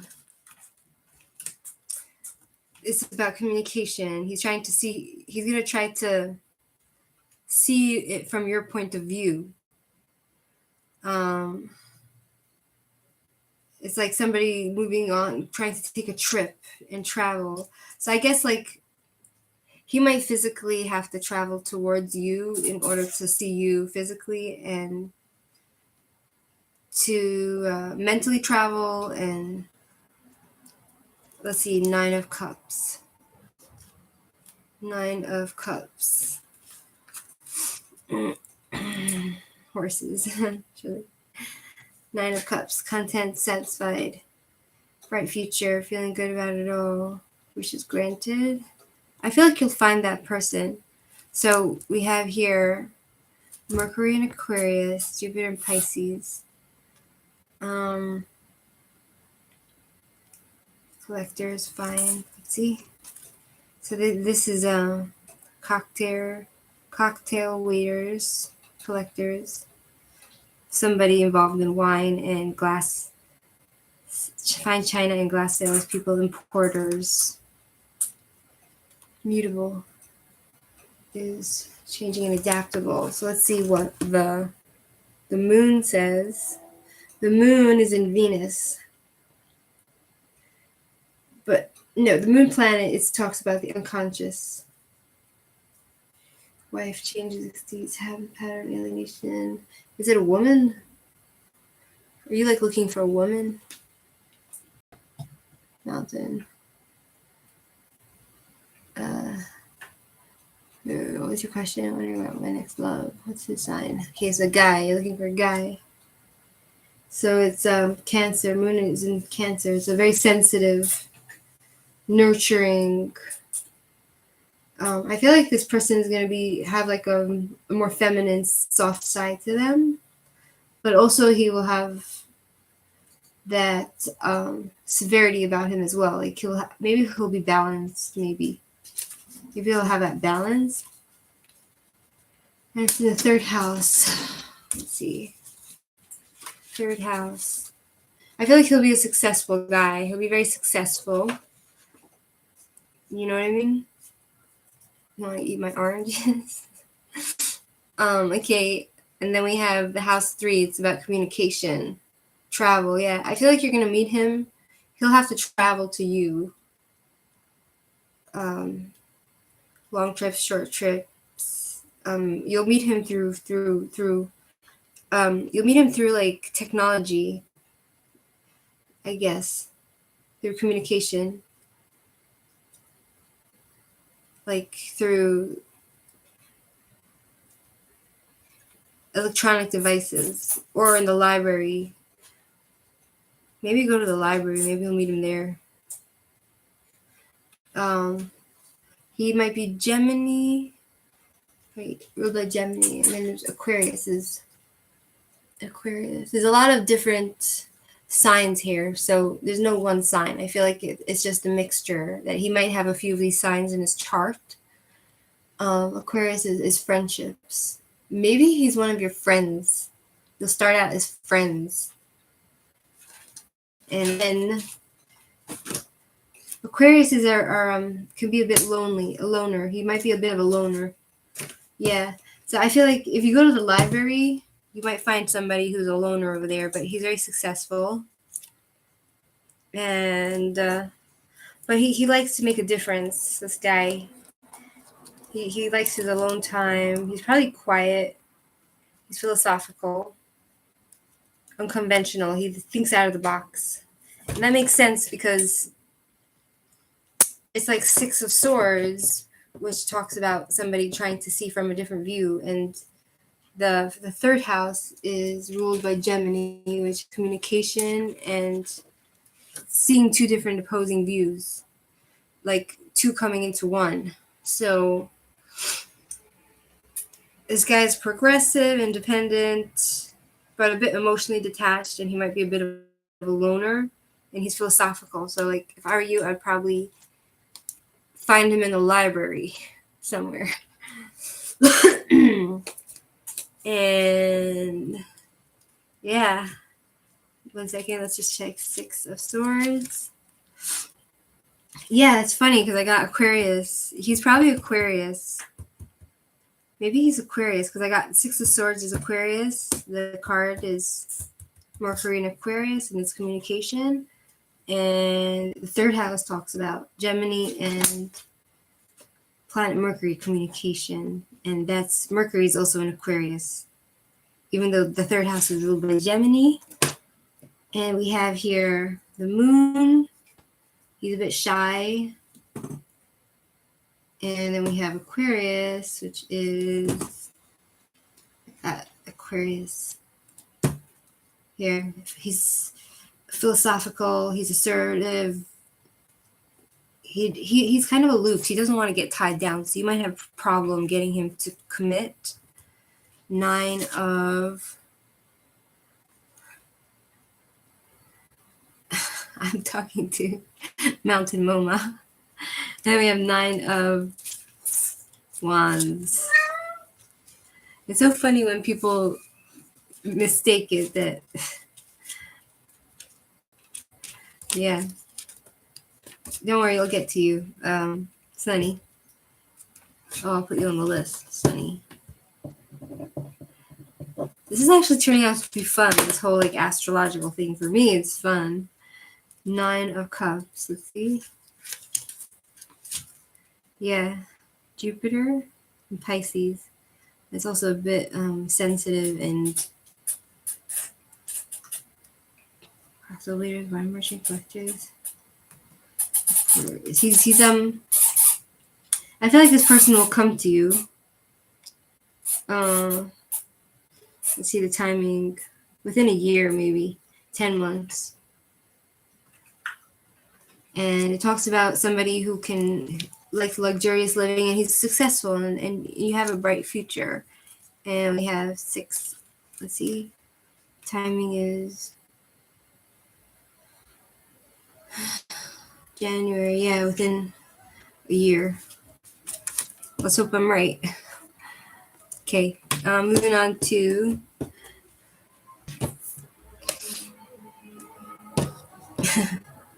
it's so funny. Sunny. Oh, what's on itchy again? Amber, you want to go outside? I'll send you outside. You want to go outside? Yeah? Okay, go outside. See you. Love you.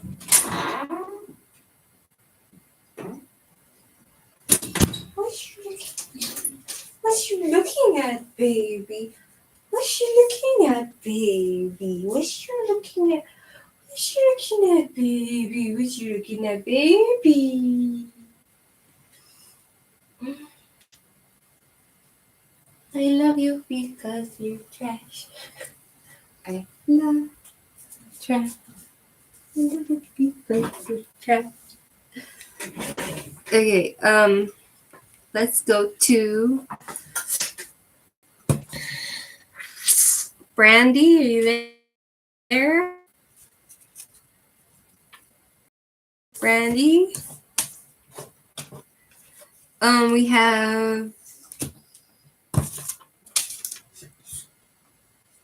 We have Brandy, Stephanie, Anastasia, Latoya, J-Mob, Cassavel, Shirley, Sunny.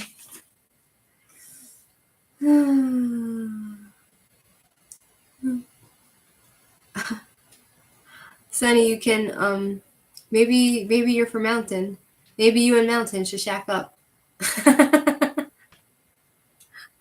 Oh, now I understand, Sunny. Okay, Sunny's trying to hit on Mountain.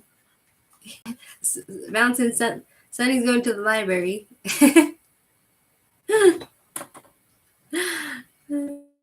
Thanks, Shirley. Yeah, I basically, I was afraid I have lice, so, because my hair was itching. So I bought like a blow dryer so I can blow dry and kill the lice with the heat, if it had heat. Sunny Mountain. Surely you and I were making matches here. Okay, Stephanie, you there?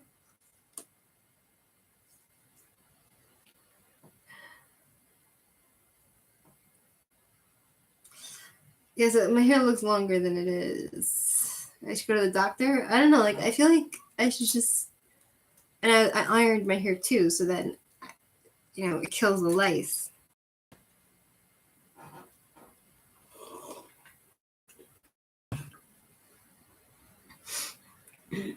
Life is older, older than the trees, younger than the mountains, blowing in the breeze, country road, take me home to the place I belong, West Virginia, Mountain Mama. Oh, that's who she is, Mountain Mama. Country road, take me home. Your father's favorite song. It's a good song, right, Shirley? Because Mountain Mama, that's who she was. That's who she was talking with. See, Mountain Mama, learning. See, so she's the one she's the music. Okay, Anastasia, it's your turn. Because Stephanie's not there, so.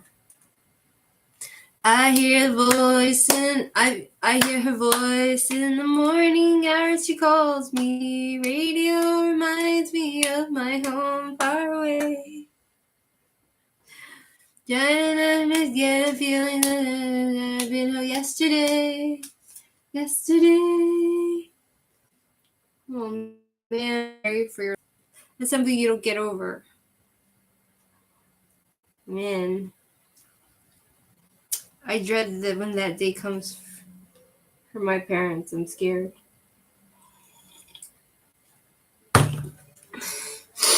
Was he like put to rest in a grave, or was he cremated, or what?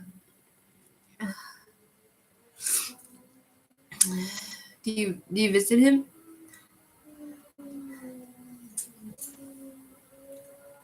I hear the voice in the morning hours. She called me. Radio reminds me of my home far away. What's Daniel's hiding from you? What is he hiding from you? Okay. What are you angels and spirit guides? Anastasia, please step forward and answer the question. I keep him in my heart, and I feel his love and peace with the horses. So sad, Shirley. I'm so sad for you. The funeral was very expensive. My mom spent a lot of money on the ceremony. Was he like buried, or was he in a grave? That's good. I don't like when people get cremated because it's kind of like where you go when you want to talk to them. I mean, of course their soul is around you, but it's kind of like, you know what I mean?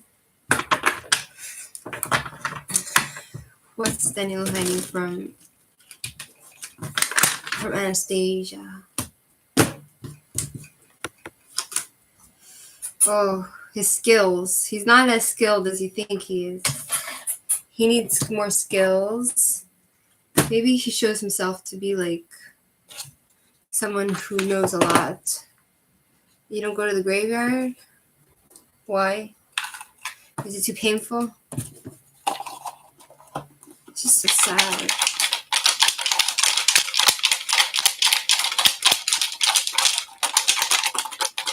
I feel like death is a curse. Death is like, I mean, not for everybody, but for some people. Let's see, what's he hiding? Okay.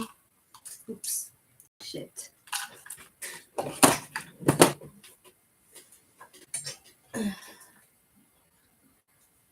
What's he hiding from Anastasia? Which house is it? I feel like it just makes me sad, and I was the last person at his funeral. Oh my god, I'm so sad.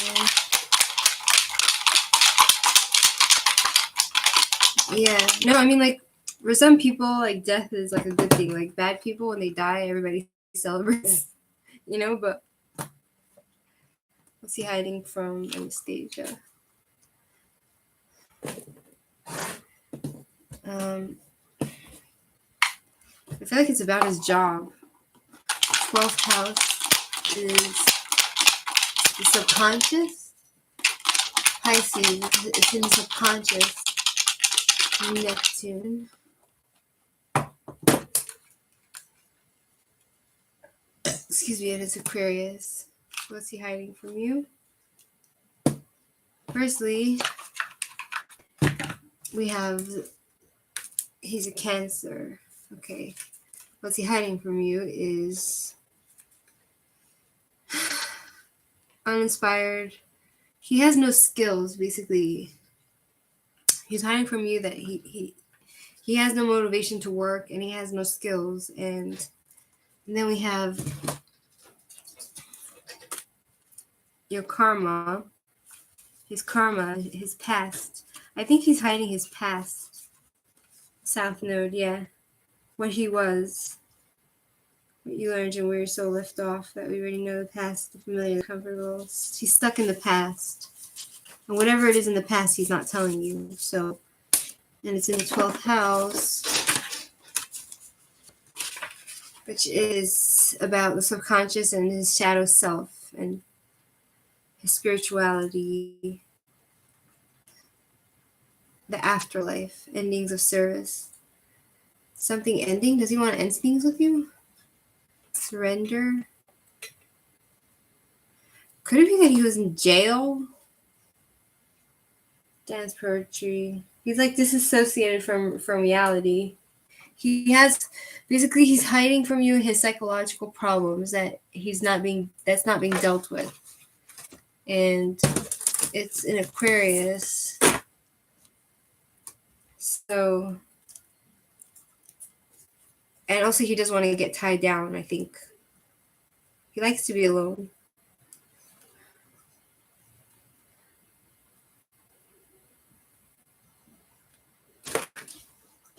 Sorrows.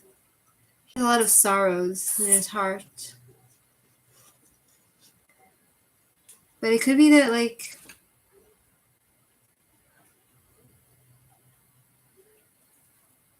independence. It could be he's a bit more shady than you think he is. Yeah, this is because he can't open up to me. The Cancers are very sensitive, you know? So, like, they're very sensitive and he's a Cancer, so it's a water sign. He's very emotional and sensitive, and he's holding a grudge against somebody, maybe.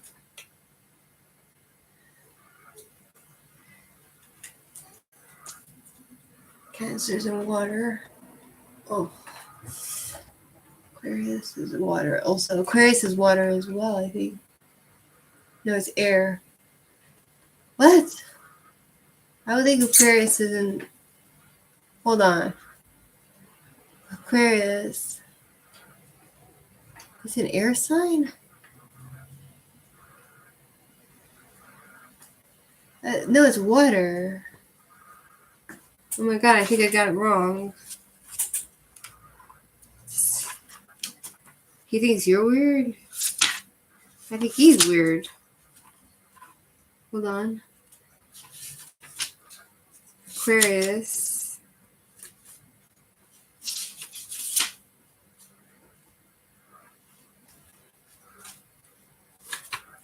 Wait a second, is Aquarius an earth sign? Let's check. Did I make any mistakes?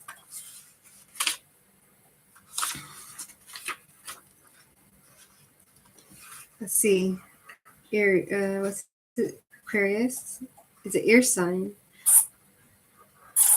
Okay, but it's like the ocean. Okay, so it's an air sign and it's fixed sign. So, do you want to know if he has been to prison? Let's ask. Has he been to prison? Has he been to jail? Has Anastasia's boyfriend been to jail? Yeah, I got to you already. You can post your question. Has he been to jail?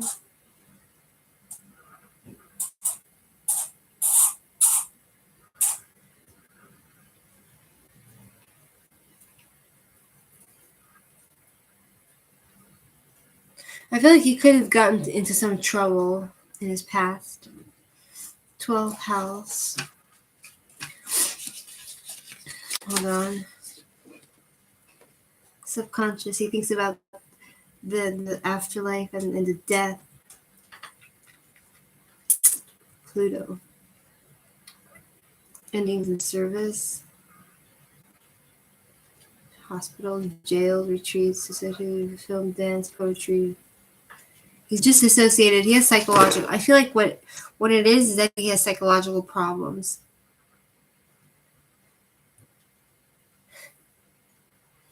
Does he have mental problems that he's not dealing with? That Anastasia doesn't know about. He did what in the past? He did what in the past?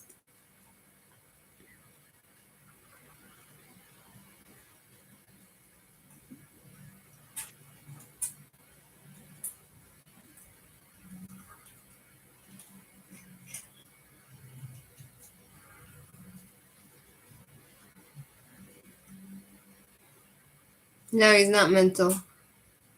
He's not mentally ill. I think he just has like psychological problems, like emotional problems, which he's not dealing with. That's what it seems to say. So, one of the things that he's not telling you about his past, and he's not telling you he's lying to you about like his skill set and his ambition and his work. That's what I feel. And Aquarius, he's a bit of a loner, and he doesn't really want to commit. I don't think right now.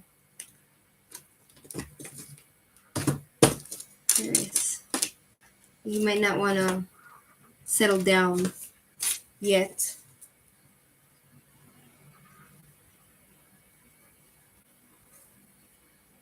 How do they go?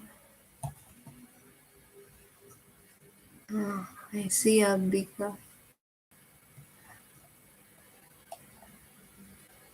Oh, so he did go to jail, and you know about that.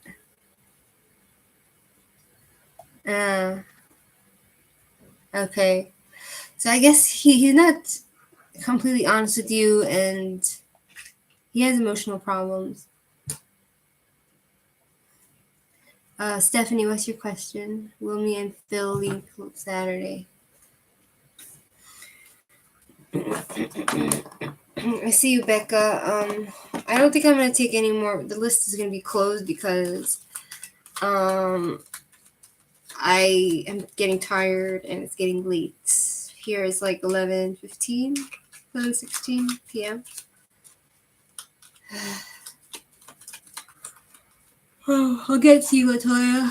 Oh yeah, it's Latoya's turn. No, let me do Stephanie and then Latoya, okay? Well, I'm reading for Stephanie and then Latoya. I'm sorry, Becca. I'm just really tired.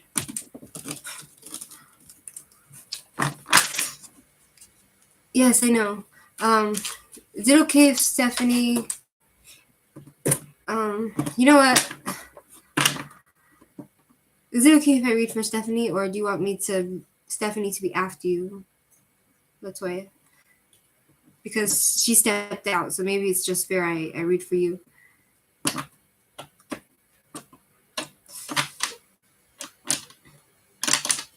I want to be fair to Latoya, so I mean, it's okay. I'll try to make it quick. Okay. Sorry, Stephanie will Stephanie will her until leave Saturday.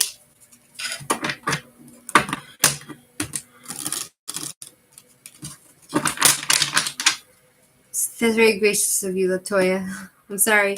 Next time if somebody steps out, I will put them.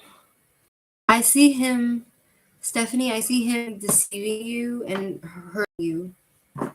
So let's see what the planets will say. You're asking, will you link up on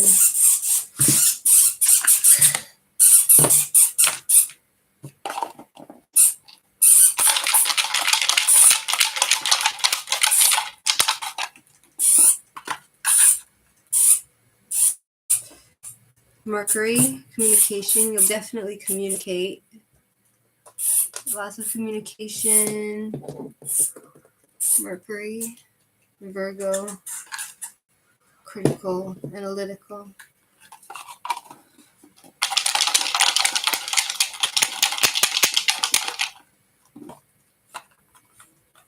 In which house?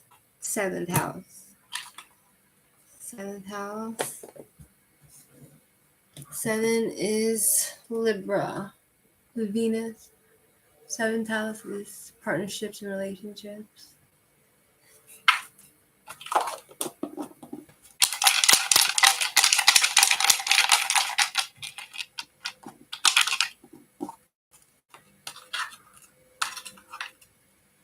Gemini.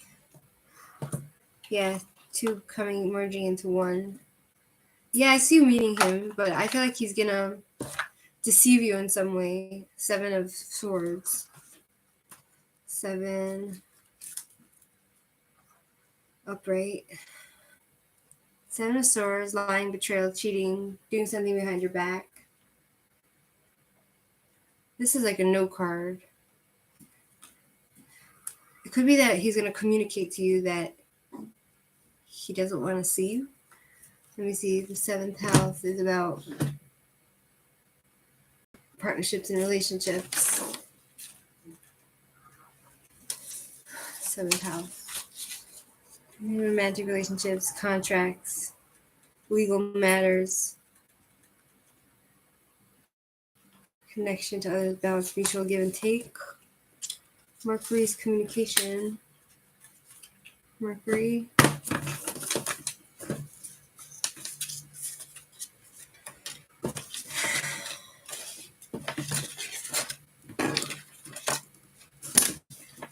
Oh, my back. Fuck it. Oh. My back is. This chair is so bad for me.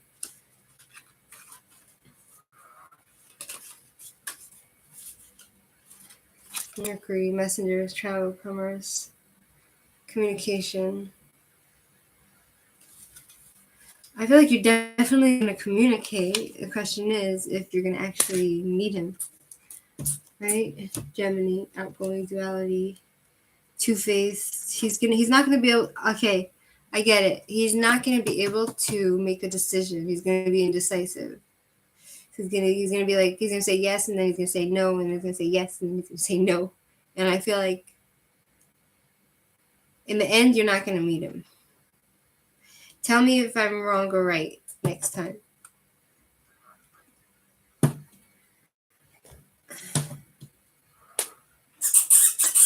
see if I'm right. Okay. Latoya, it's your turn.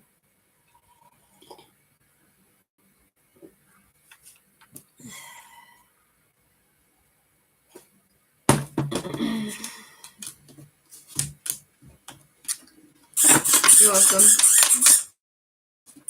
Like in the comments of this video, okay, for all the people that I read for, let me know if it came true, please. Okay, what's your question? Let's see. Latoya wants. Latoya, where is she? Latoya, just want to ask what's happening for me in May. Okay. What's coming for Latoya in May?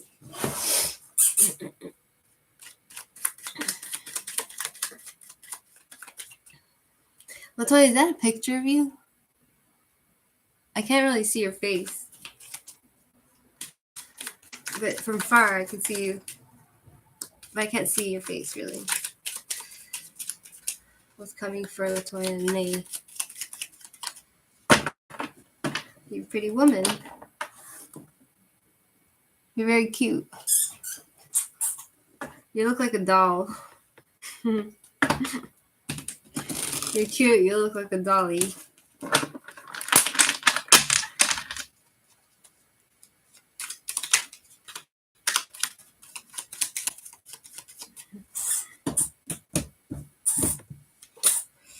Magician. Mastering yourself. Mastering your physical self and your spiritual self. Becoming aware of your capabilities, and the magician is like enlightenment. The magician is like you can manifest whatever you want. The magician. Hold on, and I'll pull the other. Fool.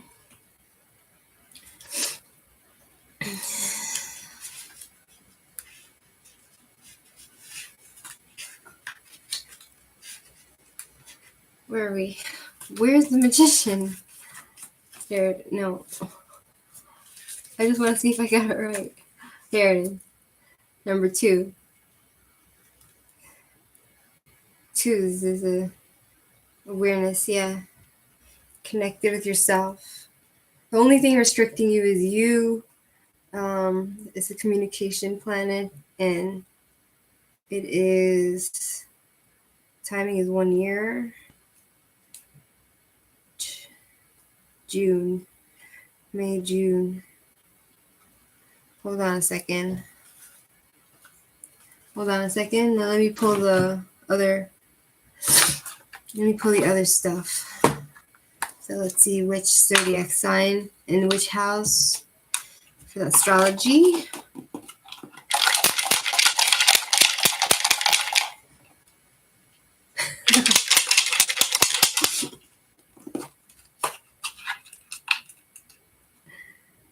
Aries. It's coming for you in May. Aries, it's somebody who's not afraid to butt heads with people, not afraid to get things done, jumps into the challenge,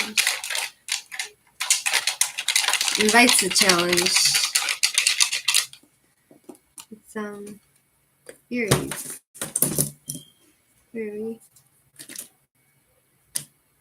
Aries. Yeah, here we are. Courage, conquering your fears and being independent and taking the lead. Looking good. The list is closed for now. I'm so sorry. I'm just really tired. It's late here, so it's in the 4th house of family. So you see, Latoya, we have Aries. It's the courageous. It's the ram, I think. It's very courageous, and it talks about you being independent and devoted, and like being independent and diving in head on. And then we have, it's in the 4th house, which is home and family. So I see a lot of, like, every time I pull the cards for you, it's about home and family. Because you're a good mother, seems to say. Maybe.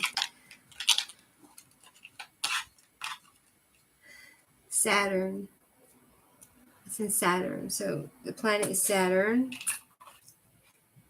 And you have the magician, you being able to manifest whatever you want. And it's in the 4th house. Saturn,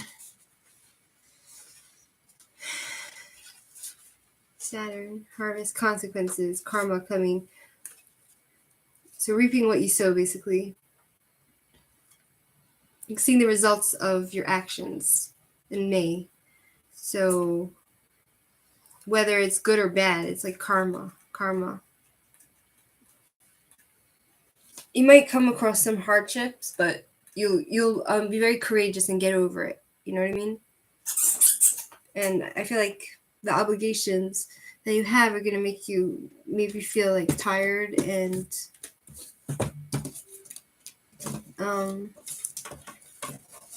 But with patience and courage and with the Aries energy, you can dive into it and overcome it. And it's in the 4th house. So the 4th house talks about, where's the 4th house? Here, Cancer, planet Moon, nurturing the mother, the nesting, mother nest, home and family, safety, secure home, emotional, personal safety. Yeah, you're gonna be safe, and you're gonna feel like, I feel like you're in charge of how you feel about yourself. So you're gonna feel courageous, and you're gonna have a nice home life, and taking care of your children and taking care of yourself. And it's very sensitive, and it's nurturing, and it's happy. But with just be careful of the consequences of your action and karma. That's what it seems to say. Then, because with Saturn, it talks about karma, and so you might come across some sort of hardships, perhaps with your obligations. Pessimism, you might feel pessimistic. Some sort of hardships. What kind of hardships? It could be work or something to do with school. Let me ask what kind of hardships. But all in all, you have what it takes to be a leader and overcome anything and manifest what you want. You got the Magician. Anything to your advantage, basically.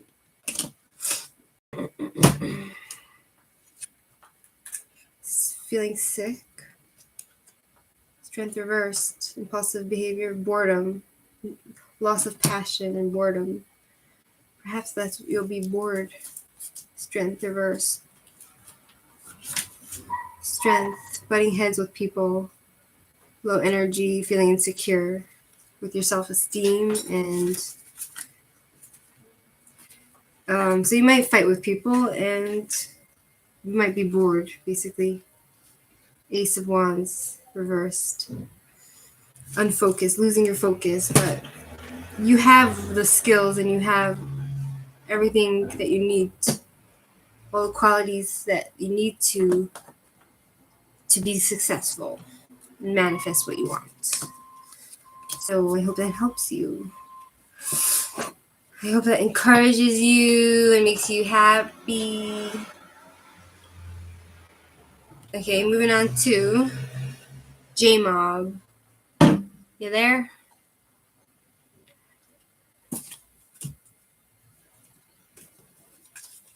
J-Mob? If J-Mob is not there, then we're going to go to Cassaville.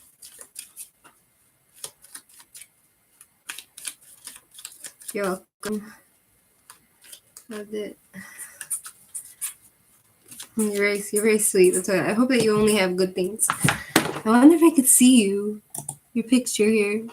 Open image in new tab. Let's see if I can see you. It's tiny. So cute. You're cute. Okay. Let's see. Cassaville, you there? Uh-oh, I think my lights is starting up again.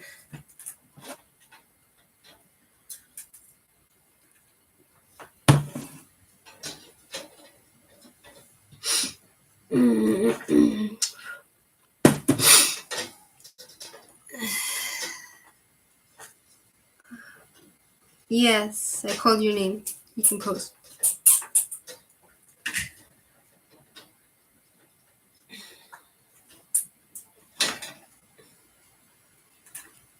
General for love. Okay, let's pull one card for Cassaville. Love. Let's break out of Cassaville this one and give him a general reading for love. First love, then comes marriage, then comes the baby and the baby carriage. Thank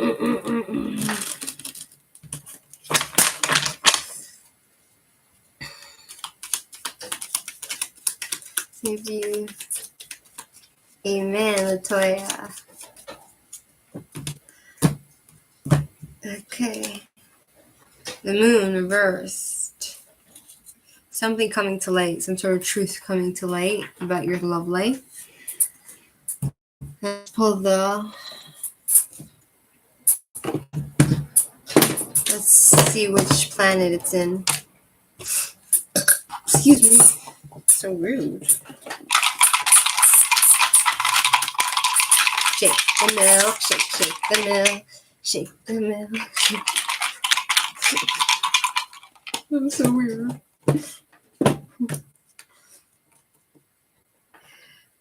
Mars.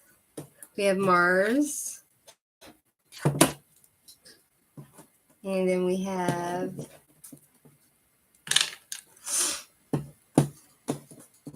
which house? Let's see which house. You're after Cassavell, yeah.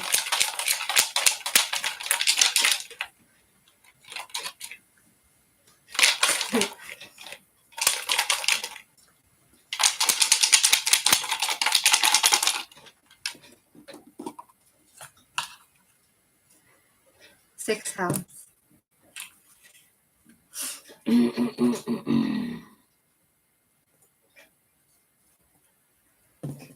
I'm missing 1, 2, 4, 6, 8, 10, 11. That's bad.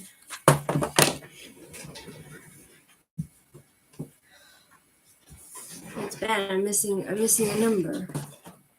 That means that you know what that means? We have to question all that we have to question everything that we know already. Damn. How could that be? I think I'll have to make a new number. Check. That's why I can't wait till I get the dices so that I can't lose anything. There we go. Oh my god, I'm missing one. The sixth house is Virgo, yes. You're right. Damn. This is bad. This is very bad. I have to question my sanity. Where's that number?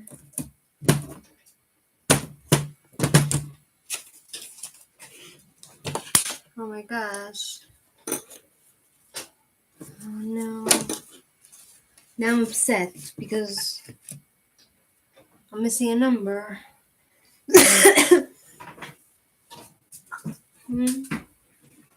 Found it. Alright.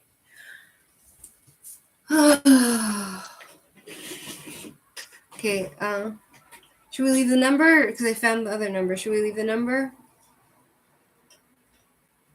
You are. Hi, Pepper. The list is closed because I'm too tired. Sorry.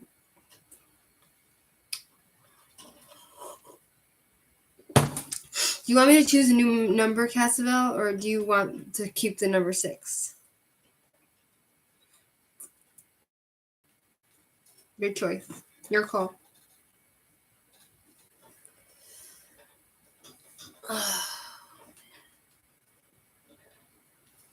You're next. You're after Cassavell.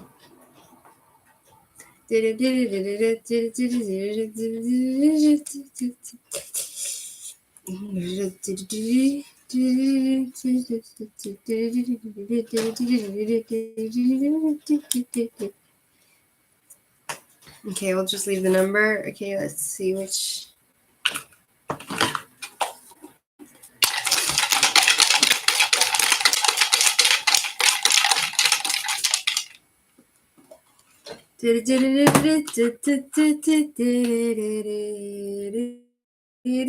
So we have Taurus. We have the 6th house, which is the house of work and home. Work in hell. Work in hell. South Taurus, stubbornness, the bull, and Mars.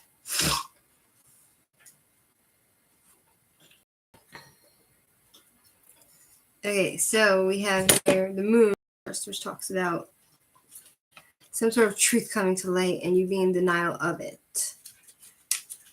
And lack of understanding and some sort of end of waiting, some sort of revelation.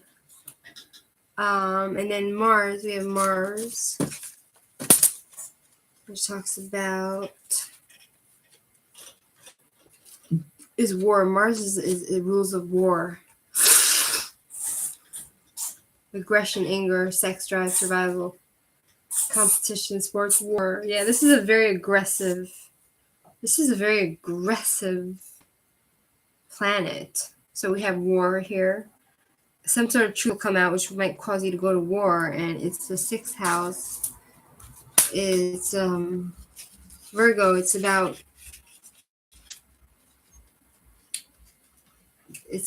your house. Number 6 is about work and health. Work and health and hygiene, service, communication, and taking care of yourself, and hygiene, and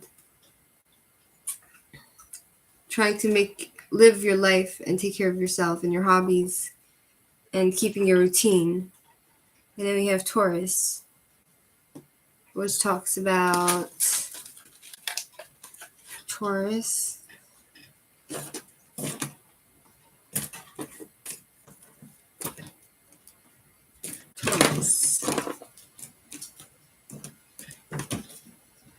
Yeah, stable, bull grounded, dependable, loyal, lazy, bullheaded, aren't influenced by others.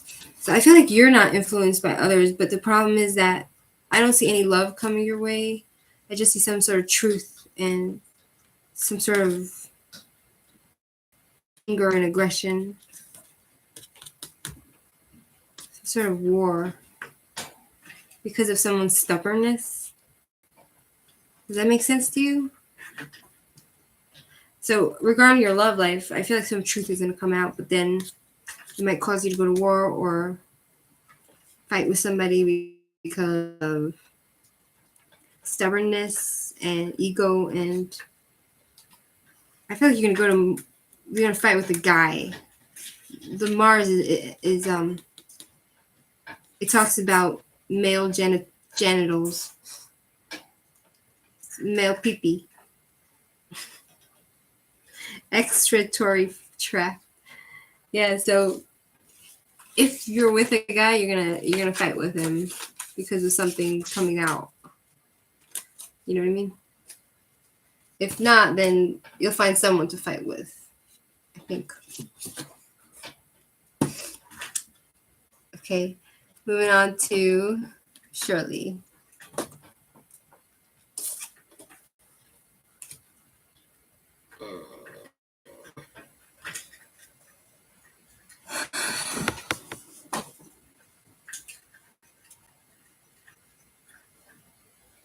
I love you. I love you. My dog loves the hamster. It's crazy. I like to fight. Yeah, is that why you like to fight? What's your zodiac sign? It's your turn, Shirley. You can post.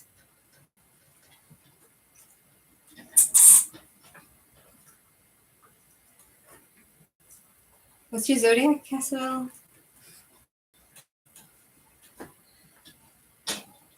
Okay, I'll let you go up. Do you want to go up? Do you want to go up, up, up? Do you want to go up?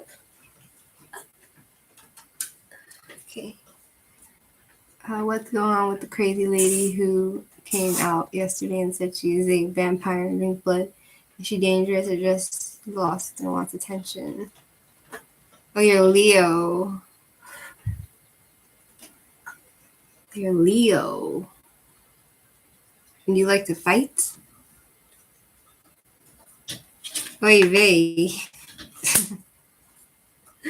But I see you fighting with the guy, so men are Mars, the male peepee.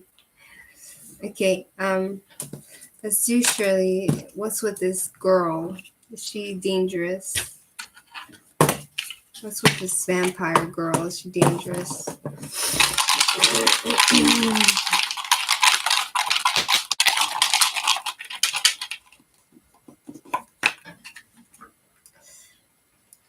Saturn. So we have Saturn. Wait, in which house? Special fight on the bed.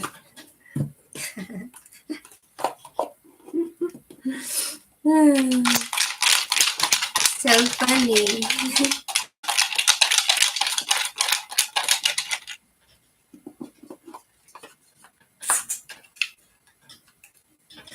In the 4th house. Is she dangerous? Or she just wants attention?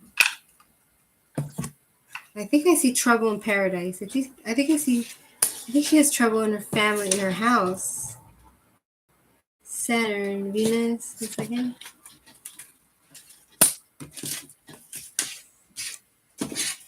Saturn is its karma. Yeah.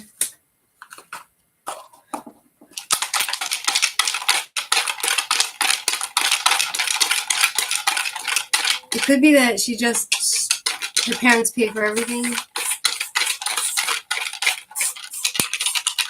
She's a Satanist. Oh my god. She's a Satanist. Taurus, and she's a bull. She's a Satanist, and she has stable, well-grounded, practical, loyal, lazy, bullheaded. She's not influenced by others. She loves comfort, and she's stubborn.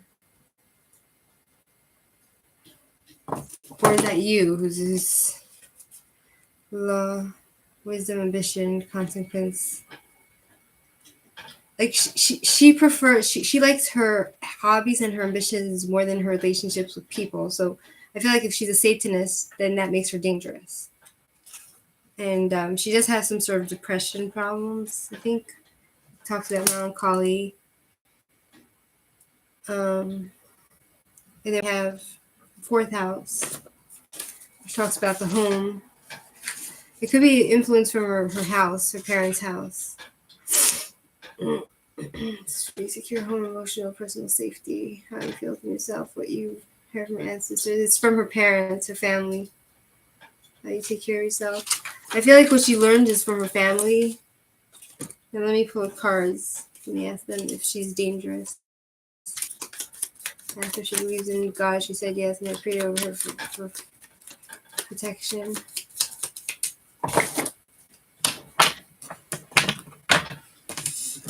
I feel like whatever she's going through, it's influenced from the house, her parents' house.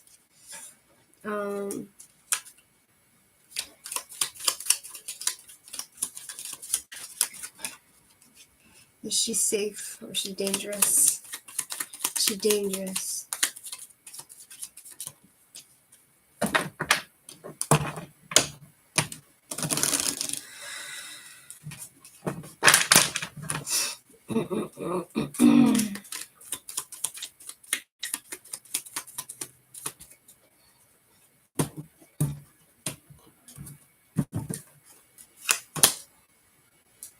She's delusional. She's looking for clarity, and she needs help holding on to the past and people. Possessions, fervent.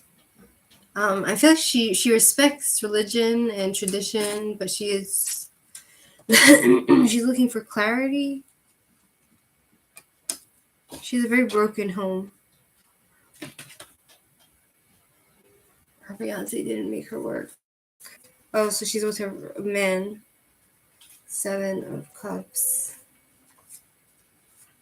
Lack of purpose, confusion. She's losing touch with reality. I feel like she's a bit delusional. The Hierophant. She needs she should get help. She should get therapy. 4 of Pentacles.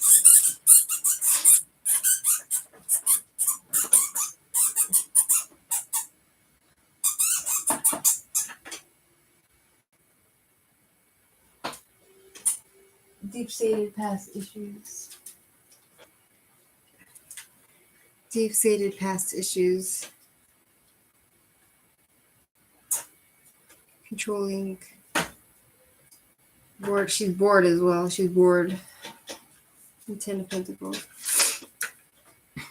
She has no resources. There's trouble in her family. She's feeling despair. I feel like she's doing it more for attention. I don't know if she's dangerous. I feel like she's turning to like Satanism because from pain.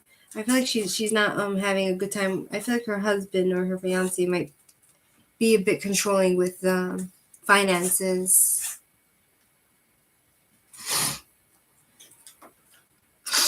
It could be he doesn't make her work because he wants her, or he doesn't let her work because he wants her to be like dependent on him for everything. And then she feels desperate, So I don't feel like, I feel like she's just losing touch with reality. I don't think she's dating. I think she just has problems. She's definitely she's thinking about Satan.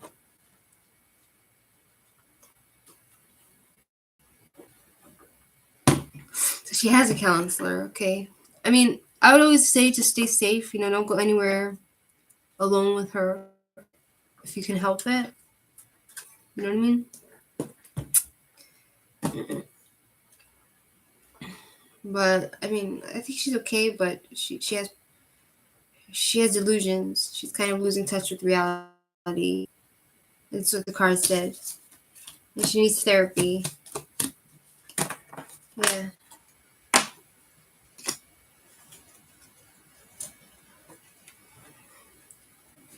You have to let her in the house use the bathroom. That makes me think you should like either build a toilet outside your house or just get like one of those stalls. Sure, Shirley. Oh, my head is itching again.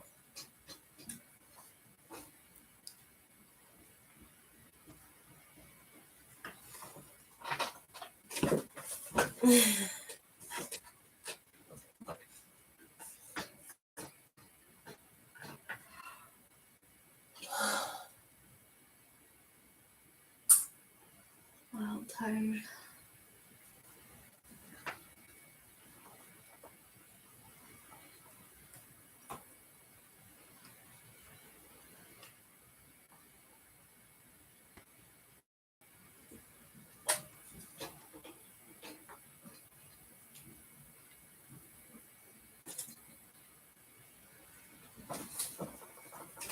Can't tell a portal. We can call a portal upon people and see how much it costs for one. You have to turn Brandon into the police this next time he is crazy. And violent abuses will they believe you.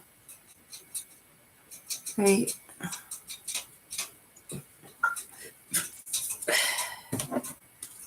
Her name is Angel Spirit Shirley. You step forward and ask her question about Brandon and will the police believe her if she turns him into the police and he's violent.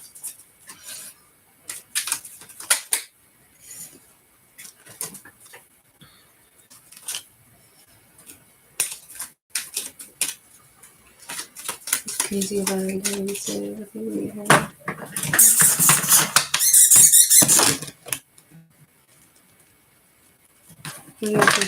You know what? Why I didn't call. What, he beat you up? He tried to strangle you? He beat you up? Like what?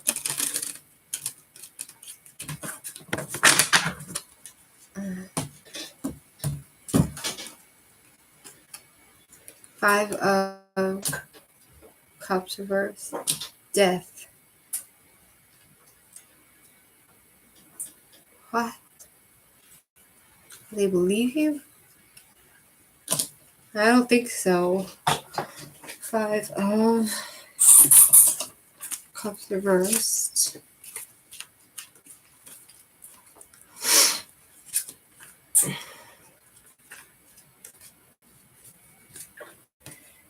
Accepted the beauty of finding peace, sadness, picking up the pieces. I think he'll accept it. He'll be sad, but he'll accept it and move on. Brandon. 1 second. Death. Death. Transformation. End of a cycle. I feel like it would be dangerous for you. I feel like you would have to do it really carefully because it could end very violently. Aid. He was around my neck or behind with his arm. He's a psycho. I'm sorry, I don't mean to laugh. It's horrible. The guy's got serious problems, you know, like he puts his hands on you, like he's kooky. That's assault and battery. Exhaustion. Let me try the. I think you have to be really careful. Like, I feel like you need to get it on video. They'll only believe you if you get it on video. They'll only believe you if you're dead. Like that's what the police are like that, you know.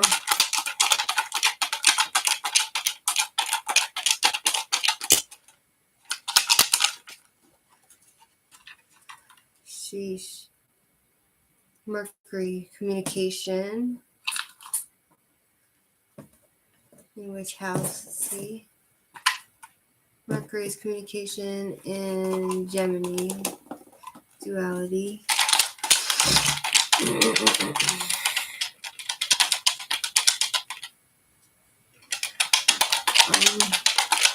I'm so sorry, Aldona. I'm too tired.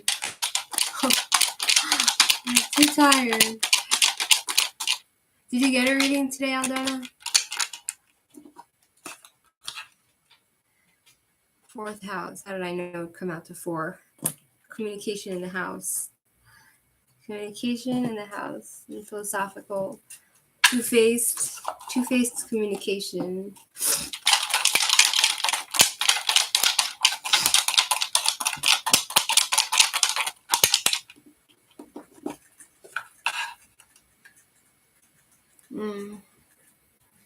I'm sorry, Aldo. I'm so tired. Virgo. So let's see. Oh man. Okay, let's try this again. I didn't have all of them with me. See, my mind is going. Like I'm not focusing anymore. Oh, I don't have a cigarette. Sorry, ECD. I ran out of them.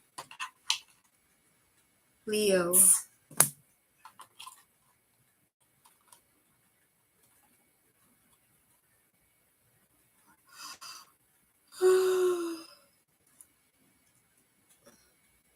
Virgo's and Mercury.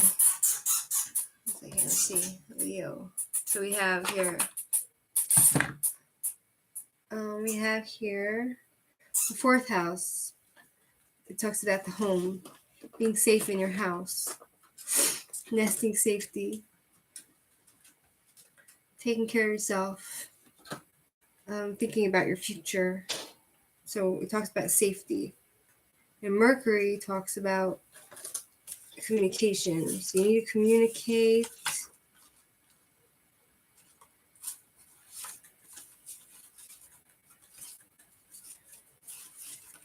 What you need to communicate? Send a message. God protecting nature to mankind. Rational mind, writing symbols, skill. It talks about being rational and communicating what you want because God is protecting you. But and we have it in Leo, being strong, being very strong about it. I feel like you might not have to go to the police. I feel like you just need to be very, very strong about what you want, and I think he'll get the message. Do you know what I mean? That's what it seems to say. I don't think you need to go to the police. I feel like it'll work, like communicating to him. You know? But I don't understand why it didn't work until now. You have to just be very, very strong and tough about it. Like be confident and take the initiative somehow by I don't know, being a bit arrogant, creative, possessive in relationships. He's a bit possessive of you still. So the question is, let me ask the tarot again.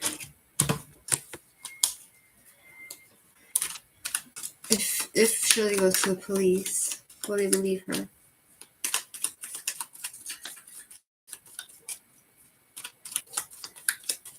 Hi, Forever Smile. Hi, ECD. Hi, everybody. The list is closed for now because I'm too tired. Will the police believe Shirley? She tells them about him being violent. They'll think you're making it up. Illusions, fantasy. They'll think you're the one that's like addicted to drugs or something. Reconciliation. Moving on. 5 bird resentment that you reconcile. Forgiveness. They'll tell you to forgive him because they'll think that you're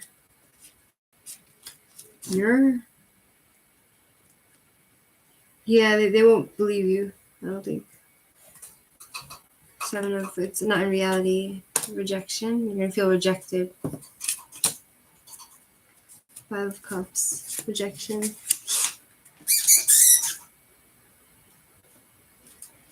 So the question is, how can you get this guy out of your house? How can Shirley get this guy out of her house? I did. I farted. You just have to find it. You gotta find it. I'm putting you on a scavenger hunt. Scavenger hunt.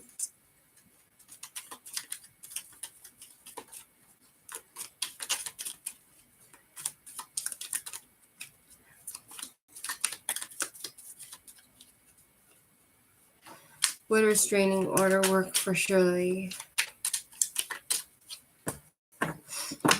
Would a restraining order work for Shirley?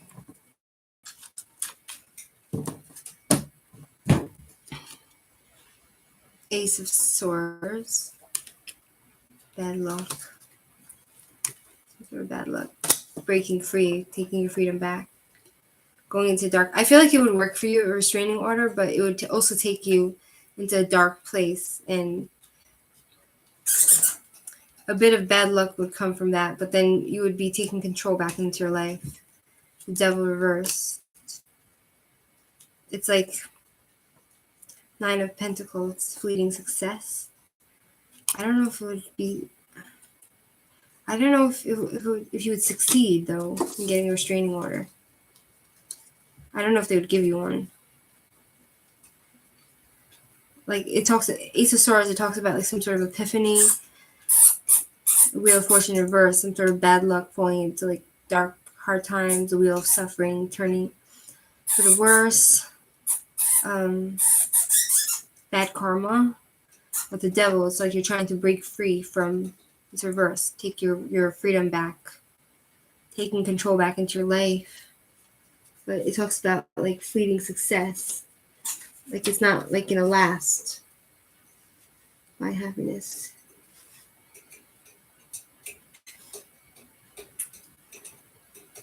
Reckless spending? No, actually. It talks about reckless spending. False success, buying happiness, craving. So you're craving independence. I don't know if you'll get that independence, but you're craving it. And then it talks about collaboration. 3 of Pentacles. Collaborating with who? That's the question. Creativity, discovery, learning, repair, expansion, teamwork. New career. Getting him a new career, maybe. Requires you to take action.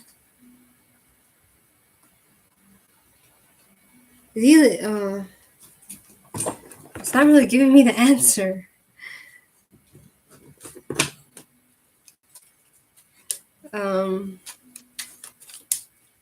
If Shirley communicates with him in a strong way for him to get out, will he leave?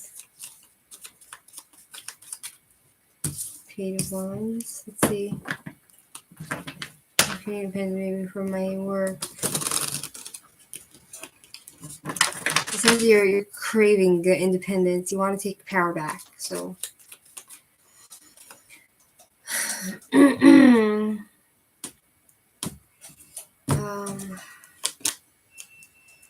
Emotional roller coaster, indecisiveness, making a decision. I feel like you'd have to be like really strong to make that decision. It talks about you being too weak, so he doesn't take you seriously. 9 of Wands.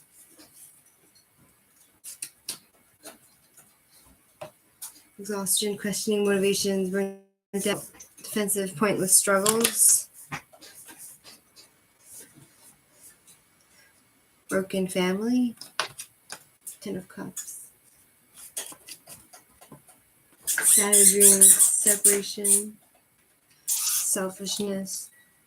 I guess you have to be a bit selfish and just be really strong with him, but I feel like your personality is kind of really... Hi, S. Welcome. I have leggings, CCD. I feel like your personality is kind of very, like, soft, and, like, I could see you being, like, kind of, like, very sweet in your ways, and then they don't take you seriously. Because you're kind of like me in a way, where, like, no one takes me seriously. You're the drama queen. Oh, that's so funny. I don't know what the answer is. I mean, you could try. I think you should try. You should try to get a restraining order. You know? I feel like the problem with him is that he thinks you don't take him serious. He doesn't take you seriously.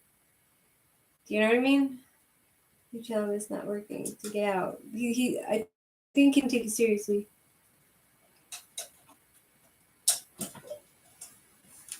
What can you do to make him think that you're serious? Like, it talks about communication, so does it show what would work to get him out every day? I feel like he needs a new job. It spoke with one of the cards talked about getting a job that would get him out. You know, get him a job like somewhere else.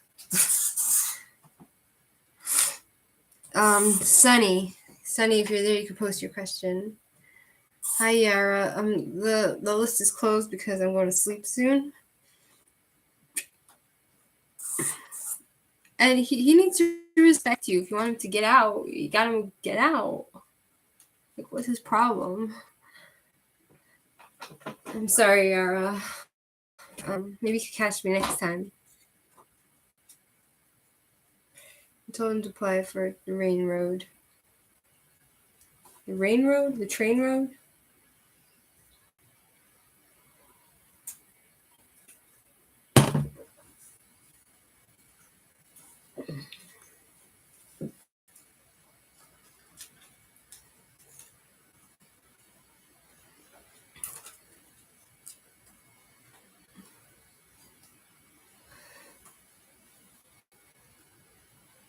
Oh, thank you, Yara. Easy. You guys have so many demands.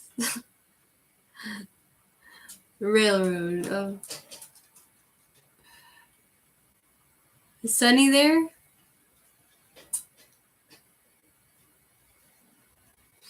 It's like past midnight now by me. And I usually try to go to bed early. Recently, I haven't been able to sleep much. You know, so it's kind of like...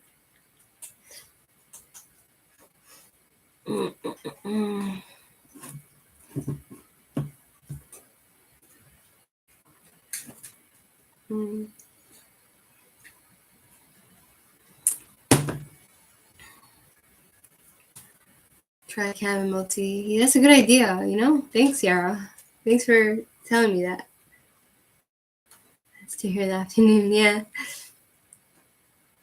I don't know, like last night I couldn't fall asleep till like 4 or 5 in the morning. And my head was itching and everything. And then I woke up today at 8. And I went to the store and I bought a blow dryer, and I've been up since then. So I'm like running on 2 hours of sleep. And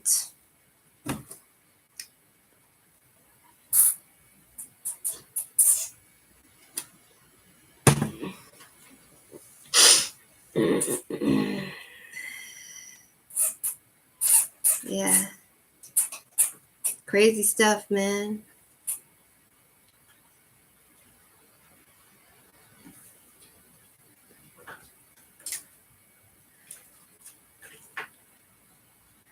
You should go to the doctor about the hair issue. Yeah?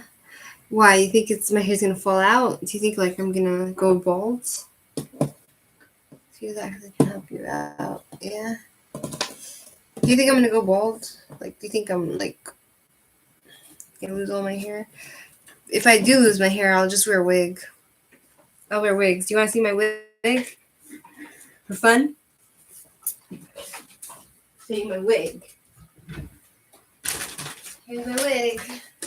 I haven't tried it on in a long time.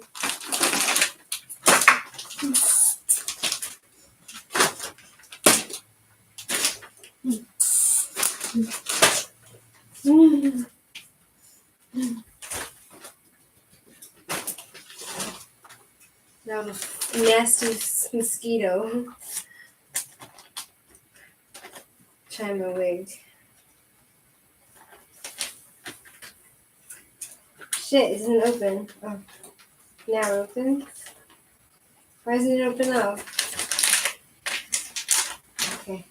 Let's try my wig for fun. What? Are you going to lose your hair? No? Good medicine? But I don't have any dandruff. That's the thing. I don't have any dandruff. I just have itchy scalp. It's just, it hurts. It's so itchy. And it feels like I have lice.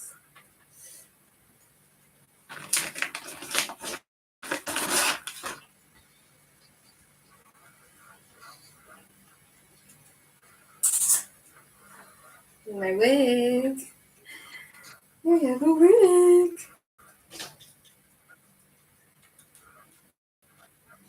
I hear a voice in the morning hours. She calls me. Radio reminds me of my home far away.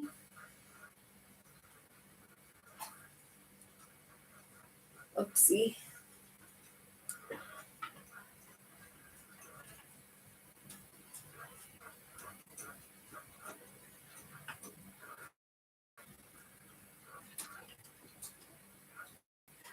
I'll just buy if I go bald, I'll just buy tons of wigs. And I'll wear them all down the street. 1 second. Oh. I'll walk down the street. You know what I feel like? You know the chicks? You know the chicks? You know the movie with the white chicks? It's called White Chicks. You know, the two black guys, they wear they wear blonde wigs and they dress like white girls. They wear a mask, a face mask that looks like white girls. So I feel like them in this wig. You know?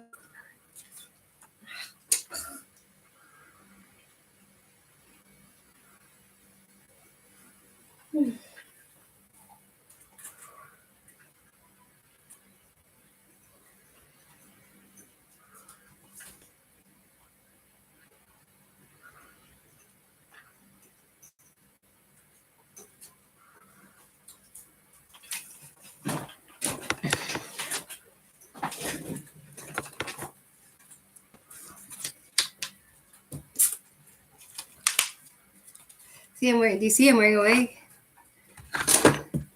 Can't believe you. I believe you use vinegar and water will get the dryness out. Yeah, I used it, and I actually bathed my dog today with vinegar water also. I put her in a bath of vinegar and doggy shampoo. And see, this is lace. See? And it's too much hair.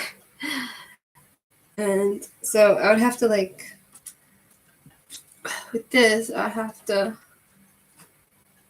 can't walk like this. It looks funny. I look like the guy like in White Chicks. It's really funny. Yeah, if you've never seen it, Shirley, you should watch it. Really funny. Like I laughed. I watched it. I was laughing and laughing. It's like really funny. They act like girls. Really, it's not like too much hair. Like I look like those guys, White Chicks. There's too much hair. I called Sunny, but Sunny's not there, so I'm not doing any more readings. So like I would have to like get wigs that are a bit like thinner, or like thin it out myself. Like and then like walk down the street, and I could get some sort of like pumps or some high heels. I'm like, oh my god. Oh my god. I was like, so pretty. I feel so pretty and I feel witty. I feel so pretty and witty and gay.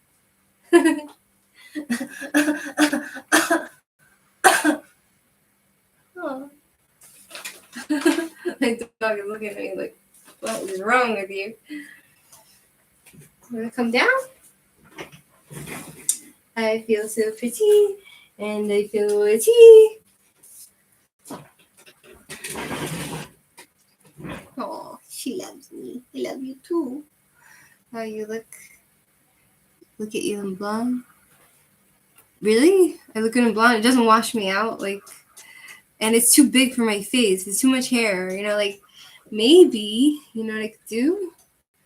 Maybe I can take this. I could pin it back. Do you know what I mean? So that it doesn't look ridiculous. I look younger. This one makes me look older, right? This one makes me look older, right? So now you see in the front, it's kind of like, see? And you see there's this, you know, lace, and I got it for $50.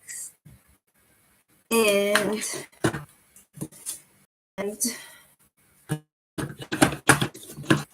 just look in the mirror, see how I look.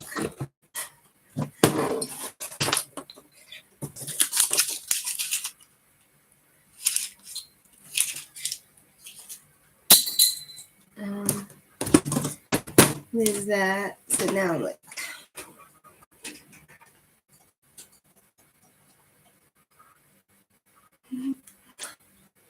you know, like all the girls in the picture, they have a picture, they go like this.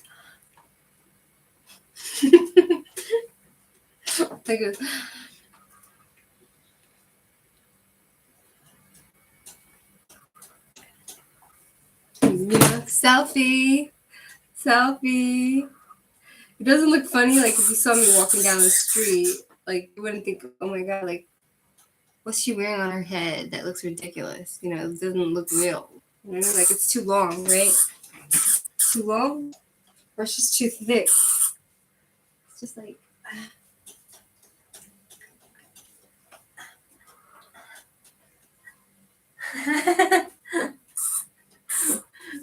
let's dance. Let's dance. Let's dance. Let's dance.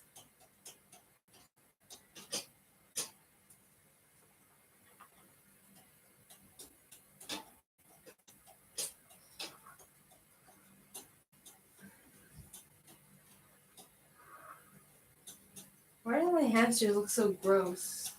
Maybe there's too many of them. You know, let's dance. Let's dance.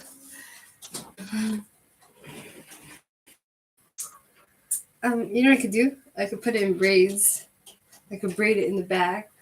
Or I could do like this. Like, I could do You know what I could do? Shit. It's a bush. It's a knots. You know what I could do? I can make it into braids. Like side braids. You know, like braids. Then in the back, kind of looks like that. Religious Jewish women wear wigs like this. Were nicer. They wear nicer wigs, like human hair, and it's really expensive. They pay lots of money for one wig. They could pay like $3,000. A lot of money. I personally would not pay for so much money for a wig, even if it's the most beautiful wig on earth. I would wear this wig over that. Because you peeing on me? Because I have a problem with my animals. They like to pee on me. Strange. See? So now I have braids and I'm Pippi Longstockings. Hold on. Go look it up, White Chicks. It's a really funny movie. If you want to laugh, you just need to watch that movie. You'll get a kick out of it.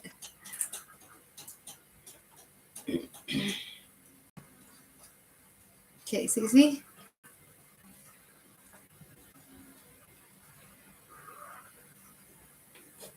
Here, let's make sure it's don'ts. It's don'ts. The wig was $50. This one was $50. I got it from Amazon. And I'm pretty satisfied.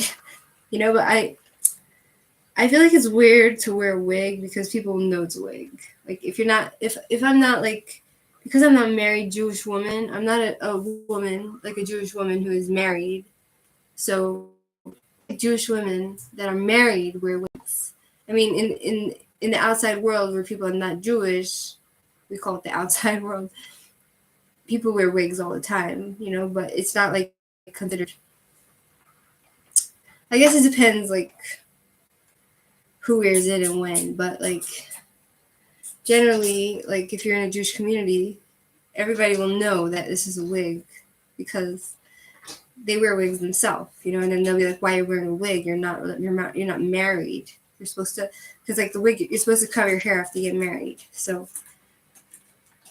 does this look better? How does this look? I'm at the back. Oops. The back. How does the back look?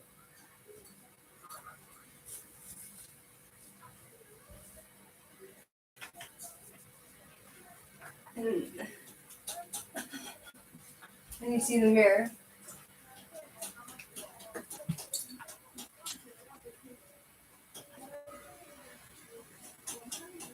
Let's see.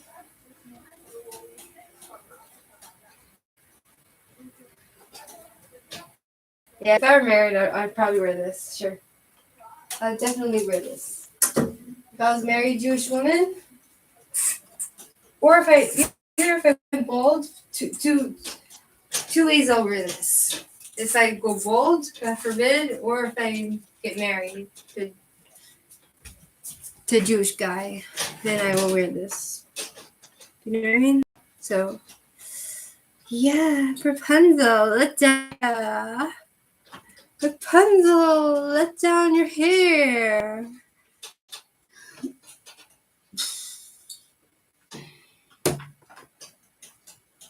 You can take a sleeping pill. You're thin, I think shoulder ones would look better, right? Why? Because it makes my face look long, right? Yeah. Rapunzel, let down your hair.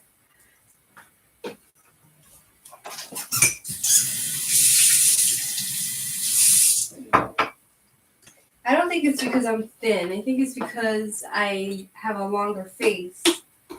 So that's why the long wig doesn't look that good on me. You know what I mean? It needs some, like, shape. You know what I'm saying? I'm taking my sleeping pill. Can't sleep without a sleeping pill, you know?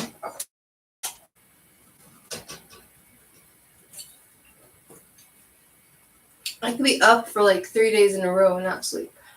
And be exhausted and feel sick.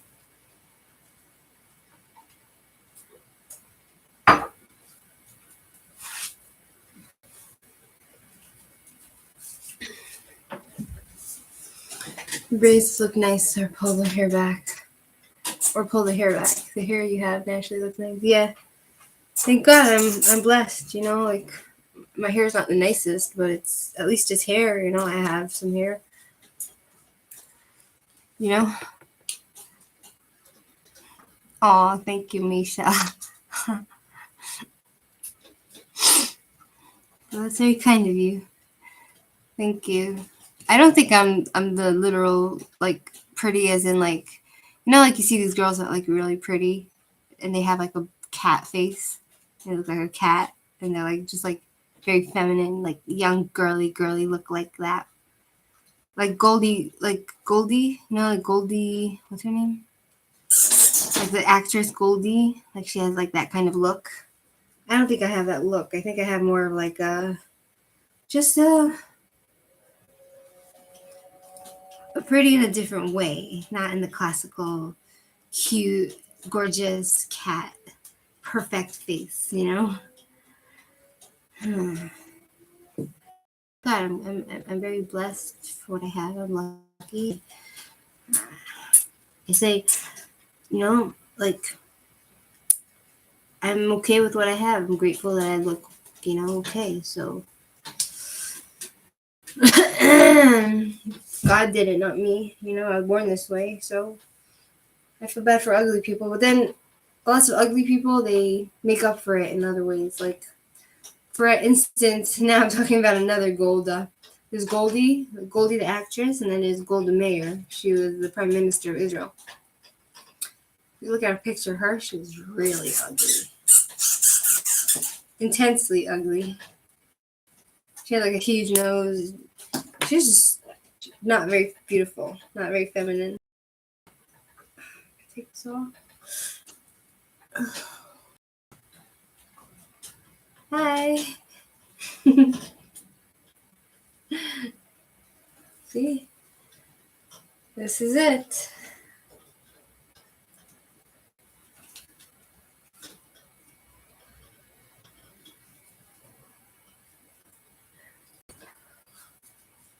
I wonder how it would look if I cut it. Like,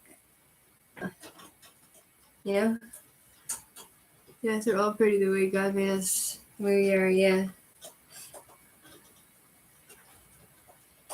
Let's put this here.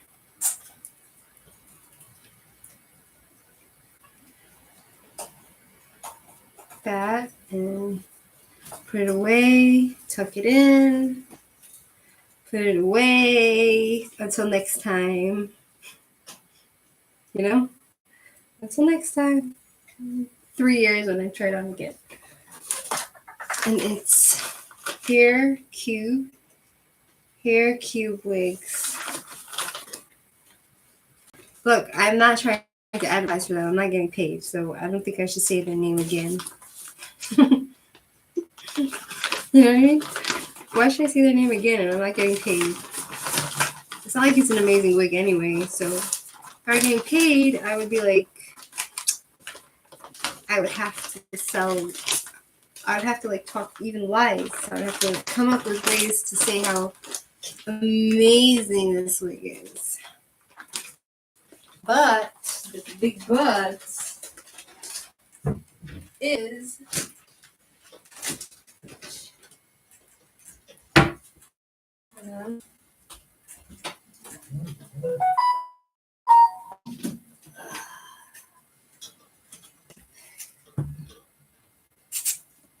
told me that he didn't care about Hebrew, at least you didn't focus on it. You may try to go tomorrow morning. Make sure. Okay, thank you.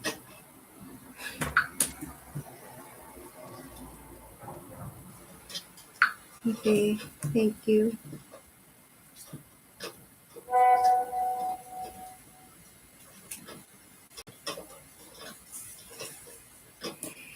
work with kids because it's hard work. You know what I mean?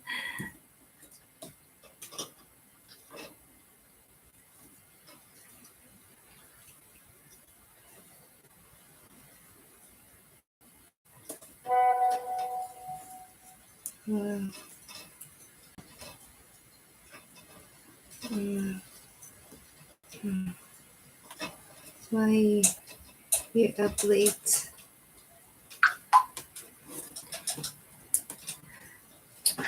Thanks for letting me know. Thanks for telling me.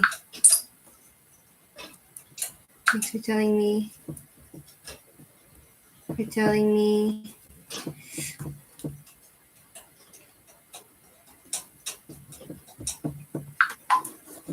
Alright, let me go brush my teeth. Brush my teeth.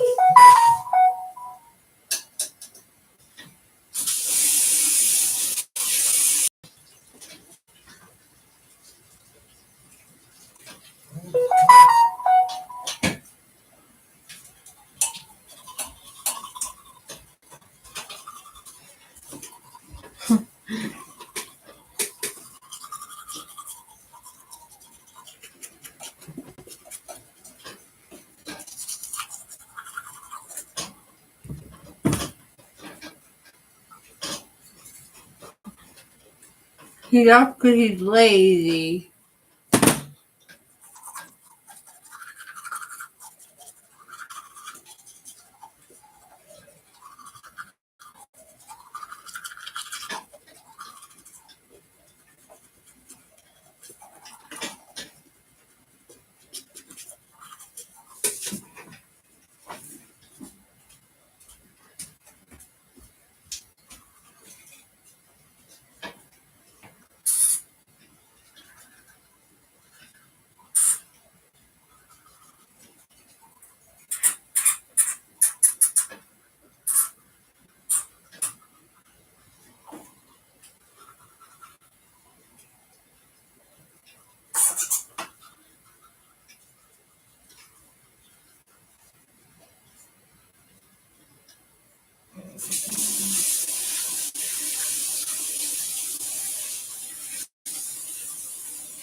Oh, brother.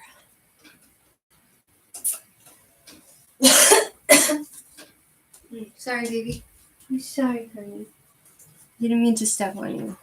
You're so small, you can see you. You're so small, I can see you, honey. I'm sorry, honey. I didn't mean to step on your little toesies. I didn't mean it.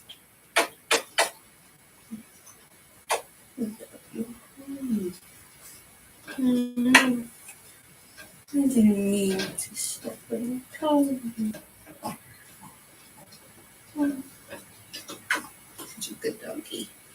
Such a nice doggy. Yes. Hello. Such a nice doggy.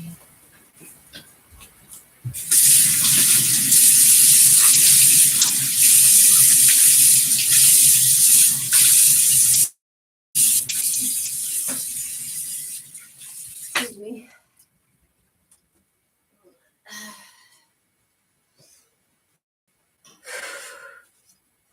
Okay. Alrighty. Good night, everyone. Take care. Thanks for hanging with me. Who's Misha? Someone else. Okay.